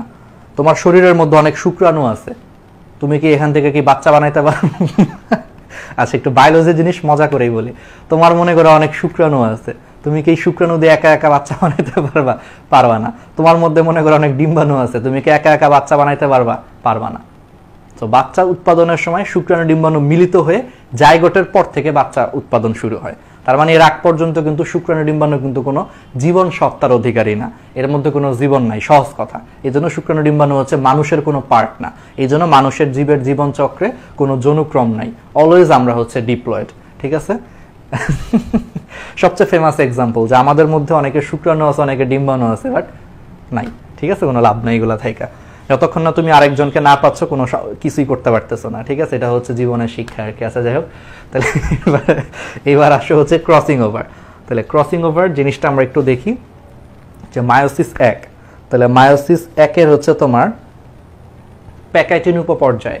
তাহলে ওই যে বলছিলাম যে প্যাকাইটিন উপপর্যায় হচ্ছে এক জোড়া সমসংস্থ ক্রোমোজোমের দুইটা নন সিস্টার ক্রোমাটিড। বারবার বলছিলাম যে দুইটা নন সিস্টার ক্রোমাটিডের মধ্যে অংশের বিনিময় হওয়াকে ক্রসিং ওভার বলে। যদি কারো বুঝতে সমস্যা হয়, যেহেতু এটা আবার আসছে এই টপিকটা, আবার আমি এই ছবিটা দেখাই। দেখো, এই যে পাশাপাশি দুইটা নন সিস্টার ক্রোমাটিডের মধ্যে অংশের বিনিময় হওয়াকে কি বলা হয়? ক্রসিং ওভার বলা হয়। ঠিক আছে? ফিল করো। তাহলে ক্রসিং ওভারের ফলে ক্রোমোজোমের জিনসমূহের মূল বিন্যাসের পরিবর্তন ঘটে। আচ্ছা, সমন্বয় তৈরি হয়। যাই হোক, থমাস হান্ট মর্গান, এটা খুব ইম্পর্টেন্ট, ভুট্টা উদ্ভিদে হচ্ছে প্রথম ক্রসিং ওভার সম্পর্কে ধারণা দেন। এই কারণে তিনি পরবর্তীতে 1933 সালে হচ্ছে নোবেল পুরস্কার পান। তাহলে ক্রসিং ওভারের কৌশল খুবই ইজি, খুবই ইজি। প্রথমেই যে পাশাপাশি দুইটা নন সিস্টার ক্রোমাটিড, দেখছো এই যে দুইটা নন সিস্টার ক্রোমাটিড, তাহলে প্রথমে দুইটা নন সিস্টার ক্রোমাটিড একই স্থান বরাবর ভেঙে যায় এন্ডোনিউক্লিয়াস এনজাইমের কারণে। এন্ডোনিউক্লিয়াস এনজাইমের কারণে পাশাপাশি দুইটা নন সিস্টার ক্রোমাটিড একই স্থান বরাবর হচ্ছে ভেঙে যায়। আচ্ছা, ভেঙে যাওয়ার পর পরে একটির অংশের সাথে অপরটির অন্য অংশ পুনরায় জোড়া লাগে হচ্ছে লাইগেজ এনজাইমের প্রভাবে। মনে রাখবা, লাইগেজ এনজাইম জোড়া লাগায়, লাইগেজ এনজাইম লাগায়, কি লাগায়? জোড়া লাগায়। ঠিক আছে? সহজ কথা। তাহলে লাইগেজ এনজাইম হচ্ছে জোড়া লাগাচ্ছে, ফলে কায়াসমা তৈরি হচ্ছে, এক্স আকৃতির হচ্ছে একটা জিনিস সৃষ্টি হয়। পরবর্তীতে যে প্রান্তীয়করণের মাধ্যমে ক্রোমাটিডের হচ্ছে তোমার বিনিময় শেষ হয়। ক্রসিং ওভারের ফলে ক্রোমাটিডের মধ্যে অংশের বিনিময় ঘটে, সাথে সাথে জিনেরও বিনিময় ঘটে। আর জিনের বিনিময়ের ফলে চারিত্রিক বৈশিষ্ট্যের বিনিময় হয়। তো বুঝতেই পারতেছো। তাহলে সিম্পল, জিনিসটা খুব সিম্পল। আমি আরেকবার একটু বলি যে ফার্স্টে এই যে দেখো, পাশাপাশি দুইটা নন সিস্টার ক্রোমাটিড একই স্থান বরাবর হচ্ছে ভেঙে যায়। কোন এনজাইমের কারণে? এন্ডোনিউক্লিয়াস এনজাইমের কারণে। আচ্ছা, এই নামটা কেমনে মনে রাখবা? এখানে বুঝার আছে। দেখো, এন্ডো মানে ভিতরে। দেখছো, বায়োলজি বুঝে পড়লে কিন্তু আসলে সহজ, একবারে সহজ। এন্ডো মানে হচ্ছে ভিতরে, নিউক্লিয়াস মানে নিউক্লিয়াস। তাহলে এন্ডো মানে ভিতরে, নিউক্লিয়াস মানে হচ্ছে নিউক্লিয়াস। তার মানে এই এনজাইমটা নিউক্লিয়াসের ভিতরে কাজ করে। তাহলে নিউক্লিয়াসের ভিতরে কি থাকে? ক্রোমোজোম থাকে। এই জন্য এনজাইমটা হচ্ছে ক্রোমোজোমের উপরে কাজ করে সেটাকে ভেঙে ফেলতে পারে। এই জন্য এনজাইমটার নাম দিচ্ছে হচ্ছে এন্ডোনিউক্লিয়াস এনজাইম। তাহলে বুঝছো, খুবই সিম্পল। এন্ডো মানে ভিতরে, নিউক্লিয়াস শব্দটা আসছে নিউক্লিয়াস থেকে। তার মানে এন্ডোনিউক্লিয়াস এনজাইমটা নিউক্লিয়াসের ভিতরে কাজ করে। তাহলে নিউক্লিয়াসের ভিতরে কে থাকে? ক্রোমোজোম থাকে। এই জন্য এন্ডোনিউক্লিয়াস এনজাইমটা নিউক্লিয়াসের ভিতরে ক্রোমোজোমের উপর কাজ করে হচ্ছে ক্রোমোজোমকে ভেঙে ফেলতেছে। এই জন্য এনজাইমটার নাম দিচ্ছে হচ্ছে এন্ডোনিউক্লিয়াস এনজাইম। একবার ইজি, মনে থাকবে এখন। তারপরে কি হয়? পরবর্তীতে হচ্ছে ভেঙে ফেলার পর এই ভাঙা অংশটা হচ্ছে আবার জোড়া লাগে। তাহলে ভেঙে ফেলার পর কি হয়? ভাঙা অংশটা হচ্ছে আবার জোড়া লাগে। কে জোড়া লাগায়? লাইগেজ। মাথায় রাখবা, লাইগেজ হচ্ছে লাগায়, জোড়া লাগায়। ঠিক আছে? সারা জীবন মাথায় থাকবে। শেষ। এগুলো এমসিকিউতে আসলে যাতে পারা যায়। এরপরে শেষ পর্যায়ে প্রান্তীয়করণের মাধ্যমে ক্রোমাটিডের বিনিময় শেষ হয়। তাহলে ক্রসিং ওভারের ফলে আলটিমেটলি কি হইল? এক ক্রোমোজোমের জিনিস আরেক ক্রোমোজোমে চলে যাওয়ার কারণে আলটিমেটলি কি হয় বলতো? জিনের বিনিময় হয়। কারণ সিম্পল কথা, ক্রোমোজোমের মধ্যে কি থাকে বলতো? ক্রোমোজোমের মধ্যে হচ্ছে তোমার ডিএনএ থাকে, আবার সেই ডিএনএর মধ্যে কি থাকে? জিন থাকে। সো এইভাবে এক ক্রোমোজোমের জিনিস আরেক ক্রোমোজোমে দিয়ে দেওয়ার কারণে আলটিমেটলি তুমি কি বিনিময় করতেছো, তুমি আসলে জিনের বিনিময় করতেছো। ফলে জিনের বিনিময়ের কারণে আলটিমেটলি তোমার চারিত্রিক বৈশিষ্ট্যের বিনিময় হয়, ফলে জীবের চারিত্রিক পরিবর্তন হয়। ঠিক আছে, এবার আসো ক্রসিং ওভারের গুরুত্ব বা তাৎপর্য। তাহলে ক্রসিং ওভারের গুরুত্ব বা তাৎপর্য খুবই ইজি। ক্রসিং ওভারের ফলে দুটি ক্রোমাটিডের মধ্যে পারস্পরিক অংশের বিনিময় হয়, ফলে জিনগত পরিবর্তন সাধিত হয়। এটা আমরা জানি। জিনগত পরিবর্তন সাধনের ফলে সৃষ্ট জীবে বৈশিষ্ট্যগত পরিবর্তন সাধিত হয়, এটাও আমরা বুঝতেছি। বৈশিষ্ট্যগত পরিবর্তনের মাধ্যমে সৃষ্টিকুলে বৈচিত্র্য আসে, এটাও আমরা বুঝতেছি। সৃষ্টি হয় তোমার নতুন পরিবেশে টিকে থাকার ক্ষমতা, আবার কখনো সৃষ্টি হয় তোমার নতুন প্রজাতি। তারপরে ক্রসিং ওভারের মাধ্যমে কাঙ্ক্ষিত উন্নত বৈশিষ্ট্য বিশিষ্ট নতুন প্রকরণ তোমার সৃষ্টি করা যায়। ঠিক আছে, কৃত্রিম উপায়ে ক্রসিং ওভার ঘটিয়ে বংশগতিতে পরিবর্তন আনা যায়। গবেষণার ক্ষেত্রে এটা গুরুত্ব আছে, জেনেটিক ম্যাপ তৈরি করা যায়। এতে এগুলো একটু রিডিং দিবা, এগুলো এমনিতেই বুঝতেছো যে তাহলে ক্রোমাটিডের মধ্যে অংশের বিনিময় ঘটে, ফলে জিনগত পরিবর্তন হয়। জিনগত পরিবর্তনের কারণে বৈশিষ্ট্যগত পরিবর্তন হয়, এর ফলে বৈচিত্র্য সৃষ্টি হয়। এবং বৈশিষ্ট্যগত পরিবর্তনের মাধ্যমে আমরা কি করতে পারি, উন্নত বৈশিষ্ট্য বিশিষ্ট নতুন প্রকরণ বা নতুন প্রজাতি তৈরি করতে পারি। তারপরে কৃত্রিম উপায়ে ক্রসিং ওভার ঘটিয়ে বংশগতিতে আমরা পরিবর্তন আনতে পারি। তারপরে ক্রোমোজোম ম্যাপিং এর ক্ষেত্রে ক্রসিং ওভার বৈশিষ্ট্য ব্যবহৃত হয়, জেনেটিক ম্যাপ তৈরি করা যায় এবং ক্রোমোজোমে জিনের অবস্থান তৈরি করা যায়। এগুলো রিডিং দিবা। ওকে, এবার আসো মাইটোসিস এবং মায়োসিসের মধ্যে পার্থক্য। এই পার্থক্য নিজেরাই পারবা। ঠিক আছে, মাইটোসিস তোমার দেহকোষে হয়, ফলে দেহের বৃদ্ধি ঘটে। আর মিওসিস যে জনন মাতৃকোষে হয়, ফলে গ্যামেট সৃষ্টি হয়। মাইটোসিসে তোমার যেটা হয় যে মাতৃকোষে বিভাজিত হয়ে দুইটা অপত্য কোষের সৃষ্টি হয়, আর মায়োসিসে একটা মাতৃকোষ থেকে 4টা অপত্য কোষ সৃষ্টি হয়। তারপরে এই বিভাজনে মাইটোসিসের ক্ষেত্রে অপত্য কোষের ক্রোমোজোম সংখ্যায় যে মাতৃকোষের ক্রোমোজোম সংখ্যার সমান থাকে, আর এখানে অর্ধেক হয়ে যায়। তারপরে মাইটোসিসের পূর্বে ইন্টারফেজ পর্যায়টা দীর্ঘস্থায়ী, আর মায়োসিসের পূর্বের ইন্টারফেজ পর্যায়টা ক্ষণস্থায়ী। ঠিক আছে, সমসংস্থ ক্রোমোজোমগুলোর মধ্যে মাইটোসিসে কোনো আকর্ষণ থাকে না, ফলে সিনাপসিস ঘটে না, এখানে কোনো বাইভ্যালেন্ট তৈরি হয় না, আর এখানে এই জিনিসগুলো তৈরি হয়। মাইটোসিসে কোনো ক্রসিং ওভার হয় না, ওইখানে ক্রসিং ওভার হয়।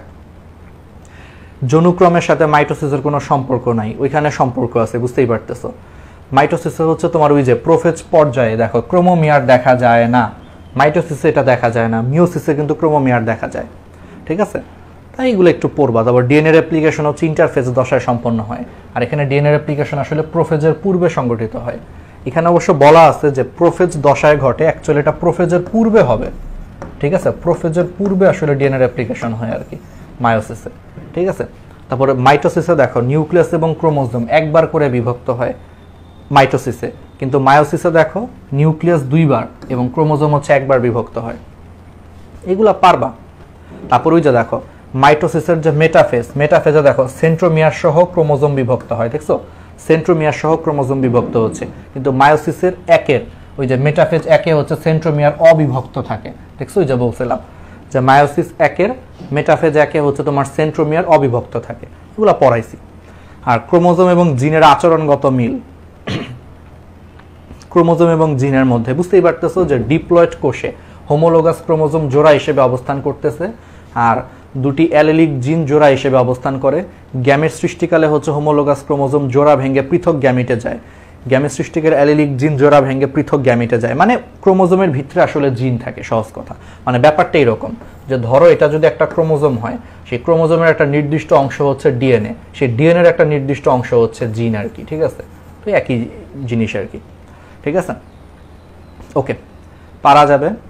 ক্রোমোজোম সকল অবস্থায় তাদের অস্তিত্ব বজায় রাখে, জিনসমূহ সকল অবস্থায় তাদের অস্তিত্ব বজায় রাখে। দুটি গ্যামিটের মিলনে হোমোলোগাস ক্রোমোজোম পুনরায় জোড়ার সৃষ্টি করে, আর দুটি গ্যামিটের মিলনে অ্যালেলিক জিন একসাথে চলে আসে। এই অ্যালেলিক জিন, নন অ্যালেলিক জিন, এগুলো আমরা জিন তত্ত্ব চ্যাপ্টারে পড়বো, জিন তত্ত্ব বিবর্তন চ্যাপ্টারে ডিটেলস পড়বো, এটা এখন দরকার নাই। ঠিক আছে, এগুলো একটু রিডিং দিও আর কি, পারবা। ঠিক আছে, তাহলে কিন্তু আমাদের এই চ্যাপ্টারটা শেষ। আমরা কিন্তু আজকে অনেক মজা করছি। তোরা চাইলে এগুলার শর্ট ভিডিও বানায় গ্রুপে দিতে পারো। আমি সবসময় বলি যে পড়াশোনাটা আসলে আনন্দদায়ক হোক, আমরা একটু ক্লাসে একটু মজা করি, ফান করি, এটা ঠিক আছে। আর বায়োলজি পড়তে গেলে একটু কিছু জিনিস আসেই, এটা এখন মন খারাপ করার কিছু নাই, এটা কিছু জিনিস আসেই যেগুলো আসলে সহজ ভাষায় না বললে তোমাদের জন্য কঠিন। যেমন এই যে তোমরা অনেকে দেখো জনুক্রম আছে কি নাই তোমরা কিন্তু বুঝতেছিল না, আমি তোমাদেরকে সহজ ভাষায় বলে দিছি যে তোর মধ্যে মনে করো শুক্রাণু আছে বা ডিম্বাণু আছে, থাইকা কোনো লাভ আছে? এখান থেকে কোনো কিছু হবে? কিচ্ছু হবে না। যতক্ষণ না তুমি আরেকজনের হেল্প না নিচ্ছ কিচ্ছু হবে না। তার মানে শুক্রাণু ডিম্বাণু কিন্তু আসলে মানুষের অংশ না, মানুষের অংশ শুরু হয় জাইগোট থেকে। তো কিছু জিনিস আছে যেগুলো বোঝানোর জন্য আসলে এমনি বলতে হয়, সবচেয়ে ভালো মাথায় ঢুকে, ঠিক আছে?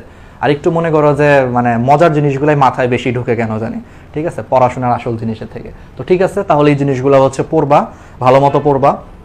চাইলে কোনো মজার কোনো পার্ট নিয়ে তোমরা ভিডিও বানাইতে পারো, আমি কখনো এগুলো মানা করি না। আমার কাছে মনে হয় যে তোমরা পড়াশোনার পাশাপাশি যদি একটু মজা পাও, এটা আমার আসলে যায় আসে না, বেয়াদবি না করলেই হয়েছে ওভারঅল। তাহলে পড়াটা পড়ে রাখবা। আমরা ইনশাল্লাহ হচ্ছে আগামীকাল সন্ধ্যা 7:30টার দিকে, তারপর আমি একটু টাইমটা একটু শিওর করবো, ইশিকা ওদের সাথে আমি কথা বলবো যে ওরা আসলে তোমাদেরকে এক্স্যাক্টলি কয়টায়, যেহেতু রোজার সময় হচ্ছে 7:30টায়, তো ওরা হচ্ছে কুইক কুইজগুলো নিচ্ছে টেলিগ্রাম চ্যানেলে। এবার কখন নিবে এটা আমি আসলে বলতে পারতেছি না। আর যারা নতুন ভর্তি হয়েছো তাদেরকে আমি একটু মনে করায় দিই, আমাদের টেলিগ্রাম চ্যানেলে কিন্তু অবশ্যই জয়েন করবা। সেখানে কুইক কুইজ হয়, সেখানে কিন্তু রেগুলার গাইডলাইন দেওয়া হয়, আমরা 4-5 জন মিলে গাইডলাইন দিই। আমি একটু কম থাকি, এটা আমি স্বীকার করতেছি, কারণ আমি ক্লাস নেওয়া, অন্য কাজগুলো একটু বেশি করতে হয়, বই দাগানো বা প্রশ্ন করার কাজে আমি একটু বেশি সময় দিই, এই জন্য হয়তো টেলিগ্রামে আমি একটু কম থাকি। কিন্তু এই জিনিসটাকে পোষায় নেওয়ার জন্য আমি কিন্তু আরও 4-5 জন কিন্তু ভাইয়া রাখছি, ঠিক আছে? তোমাদের জারিদ ভাইয়া আছে, ইশিকা আপু আছে, অবনী আপু আছে, তোমাদের হচ্ছে আরও ভাইয়া আছে, শিপন ভাইয়া আছে, ঠিক আছে? এদেরকে কিন্তু আমরা রেখে দিছি। সো অবশ্যই টেলিগ্রামে জয়েন হবা। যারা নতুন ভর্তি হয়েছো, মানে নতুন অনেকে হয়তো এনরোল করছো, তারা এখনও জানো না, আমাদের যে লাইভটা হচ্ছে সেই লাইভের ডেসক্রিপশনটা চেক করো। এই লাইভ ভিডিওটার ডেসক্রিপশনে চলে যাও, এটা ডেসক্রিপশনেই দেখবে টেলিগ্রাম চ্যানেলের লিঙ্ক দেওয়া আছে, ক্লিক করে জয়েন হয়ে যাও। এখানে গাইডলাইন পাবা, কুইক কুইজ পাবা, বাকিটা হচ্ছে জয়েন হলেই বুঝতে পারবা। টেলিগ্রামে জয়েন হলেই বাকি তুমি 2-1 দিন থাকলে নিজেই বুঝতে পারবা যে ওখানে কখন কি হয় না হয়, ঠিক আছে? তো অবশ্যই জয়েন হয়ে যাও, ডেসক্রিপশনে লিঙ্ক দেওয়া আছে। আর যারা নতুন জয়েন হয়েছো, অনেকেই হচ্ছে তোমরা খুঁজে পাচ্ছ না যে আমাদের দাগানো বই, আমরা কিন্তু দাগানো বই দিয়ে দিছি অলরেডি, বলছিলাম যে ঈদের বন্ধের মধ্যে দিয়ে দিছি, কিন্তু দাগানো বই, আমাদের আগের ক্লাস, এক্সাম জিনিসগুলো, এক্সামের সলভ কোথায় পাবা? তারা হচ্ছে আমাদের এই যেটা হচ্ছে কি আমাদের প্রয়াস 3.0, এখানে দেখো এটা আমাদের কভার ফটো, আমাদের কভার ফটোর মধ্যে কিন্তু রুটিন দেওয়া আছে, কখন কোন ক্লাস হবে সব কিন্তু দেওয়া আছে। রুটিনটা জাস্ট ক্লিক করো, দেখো, ক্লিক করলে দেখো রুটিন তো দেওয়াই আছে, দেখো সাথে বলাও আছে ডেইলি এক্সাম ক্লাসের পরের দিন রাত 9টায় হবে। তার মানে আজকে আমরা যেই জিনিসগুলো পড়াইলাম তার উপর ভিত্তি করে আগামীকাল রাত 9টায় হচ্ছে এক্সাম থাকবে, ডেইলি এক্সাম। আবার বলাও আছে যে টেলিগ্রামে কুইক কুইজ ক্লাসের পরের দিন সন্ধ্যা 7:30টায় হবে। তো আগামীকাল 7:30টায় হচ্ছে কুইক কুইজ হবে। তারপরও কুইক কুইজ মাঝে মাঝে চেঞ্জ হতে পারে, কারণ কুইক কুইজ আসলে নির্ভর করে হচ্ছে ওরা কখন ফ্রি থাকে তার উপরে। তারপর আমরা একটা টাইম ধরে রেখে ফিক্সড রাখি, তারপরেও আমরা দেখি। অলরেডি কিন্তু বলে দেওয়া আছে, তার মানে এখানে রুটিন আছে, কভার ফটোতে রুটিন আছে, সবকিছু গুছানো কিন্তু তুমি পেয়ে যাচ্ছ। তারপরে বাকিটা পাওয়ার জন্য তুমি এই যে কভার ফটোর নিচে হচ্ছে ফিচার্ড নামে একটা সেকশন আছে, এখানে ক্লিক করো। এখানে ক্লিক করলে আমি একটু দেখায় দিই, নতুন আসছে অনেকে খুঁজে পায় না, ফিচার্ডে ক্লিক করার পর স্ক্রল করবা। স্ক্রল করলে দেখো এই যে ফয়জুর রোহানি আসিফ, ও হচ্ছে আমাদের মডারেটর, অনেক অ্যাক্টিভ, অনেক ভালো কাজ করে। দেখো প্রথম পোস্টে ফিচার্ডে ক্লিক করার পর দেখো প্রথম পোস্টেই দেখো ও কিন্তু সি মোর দিলে দেখো অলরেডি তোমার দেখো দাগানো বইগুলোর পিডিএফ দেওয়া আছে। এখন এই দাগানো বইগুলো হচ্ছে 22-এর, ঠিক আছে? এইগুলো দাগাইলে তোমার 95% কাভার হবে। 23-এর বইয়ে যে এক্সট্রা ইনফরমেশন আছে সেগুলো আমরা হচ্ছে এক্সট্রা দিয়ে দিব, কিন্তু এখানেই 95% সেম। 22-এর বইয়ের সাথে 23-এর বই 95%ই সেম, খুব একটা অমিল নাই। সো আপাতত এগুলো পড়তে থাকো, আমরা নতুন বইগুলো দাগায় আবার দিয়ে দিব, আপলোড করে দিব, যে এক্সট্রা যে ইনফরমেশন আছে এগুলো দিয়ে দিব। সো দেখো ফয়জুর রহমানি আসিফ কিন্তু অলরেডি দাগানো বইয়ের পিডিএফ দিয়ে দিচ্ছে। আচ্ছা, এই দাগানো বইটা কোথায় লাগবে আসলে অনেকের প্রশ্ন। দাগানো বইটা হচ্ছে তোমার শেষ মুহূর্তে রিভিশন দেওয়ার জন্য কাজে লাগে। এখন তোমরা প্রথম দিকে সবই পড়বা, প্রথম দিকে হাতে সময় আছে, সব ডিটেলস পড়বা, প্রত্যেকটা লাইন বাই লাইন পড়বা, সব পড়বা। তারপরে যখন মনে করো আসল পরীক্ষা আসবে, ওই আসল পরীক্ষার ধরো আর 3-4 দিন সময় আছে, তখন চাইলেও কিন্তু সব পড়া পসিবল না, তখন তুমি হচ্ছে দাগানো লাইনগুলো একটু বেশি দেখবা আর কি। আমি কি বুঝাতে পারছি? এখন সবই পড়বা, এখন কোনো কিছু বাদ দিবা না, কিন্তু দাগানো লাইনগুলো আসলে দেওয়াটা এই কারণে যে ধরো তোমার পরীক্ষার আর 2 দিন আছে, পরীক্ষার 1 দিন আছে, শেষ দিন বা 2 দিন 3 দিন আগে তো সব পড়া পসিবল না। সো তখন তুমি যদি অল্প সময় যাতে রিভিশন দিতে পারো, ইম্পর্টেন্ট লাইনগুলো যাতে তোমার চোখে একবার চোখ বুলা যেতে পারো, তার জন্য হচ্ছে এই দাগানো লাইনগুলো, ঠিক আছে? তো যাই হোক, দেখো সব দেওয়া আছে কিন্তু, রসায়ন প্রথম পত্র দ্বিতীয় পত্র, পদার্থবিজ্ঞান ফার্স্ট পত্র দ্বিতীয় পত্র, জীববিজ্ঞান প্রথম পত্র দ্বিতীয় পত্র, সাথে কিন্তু নতুন বইগুলো দেওয়া আছে, যেমন অলরেডি আলিম স্যারের 23 সালের যে এক্সট্রা ইনফরমেশন, দেখো এক্সট্রা ইনফরমেশন কিন্তু এখানে দেওয়া আছে, ড্রাইভে ক্লিক করলেই পেয়ে যাবা, সবগুলো কিন্তু আছে, একটা পোস্টে এগুলো আছে, তাহলে দাগানো বই সব কিছু আছে। এবার দেখো তারপরের পোস্টে দেখো এক্সামও থাকবে, স্ক্রল করো, আগের সব এক্সাম, যারা নতুন ভর্তি হয়েছে তাদেরকে বলতেছি এক্সামের নিচে সলিউশন আছে, ঠিক আছে? কয়েকটা এক্সামের সলিউশন আমরা আপলোড দিই নাই, আমরা আপলোড দিয়ে দিব, সব কিছু কিন্তু দেওয়া আছে, সো এক্সাম দিতে পারবা, ঠিক আছে? কোনো প্রবলেম নাই।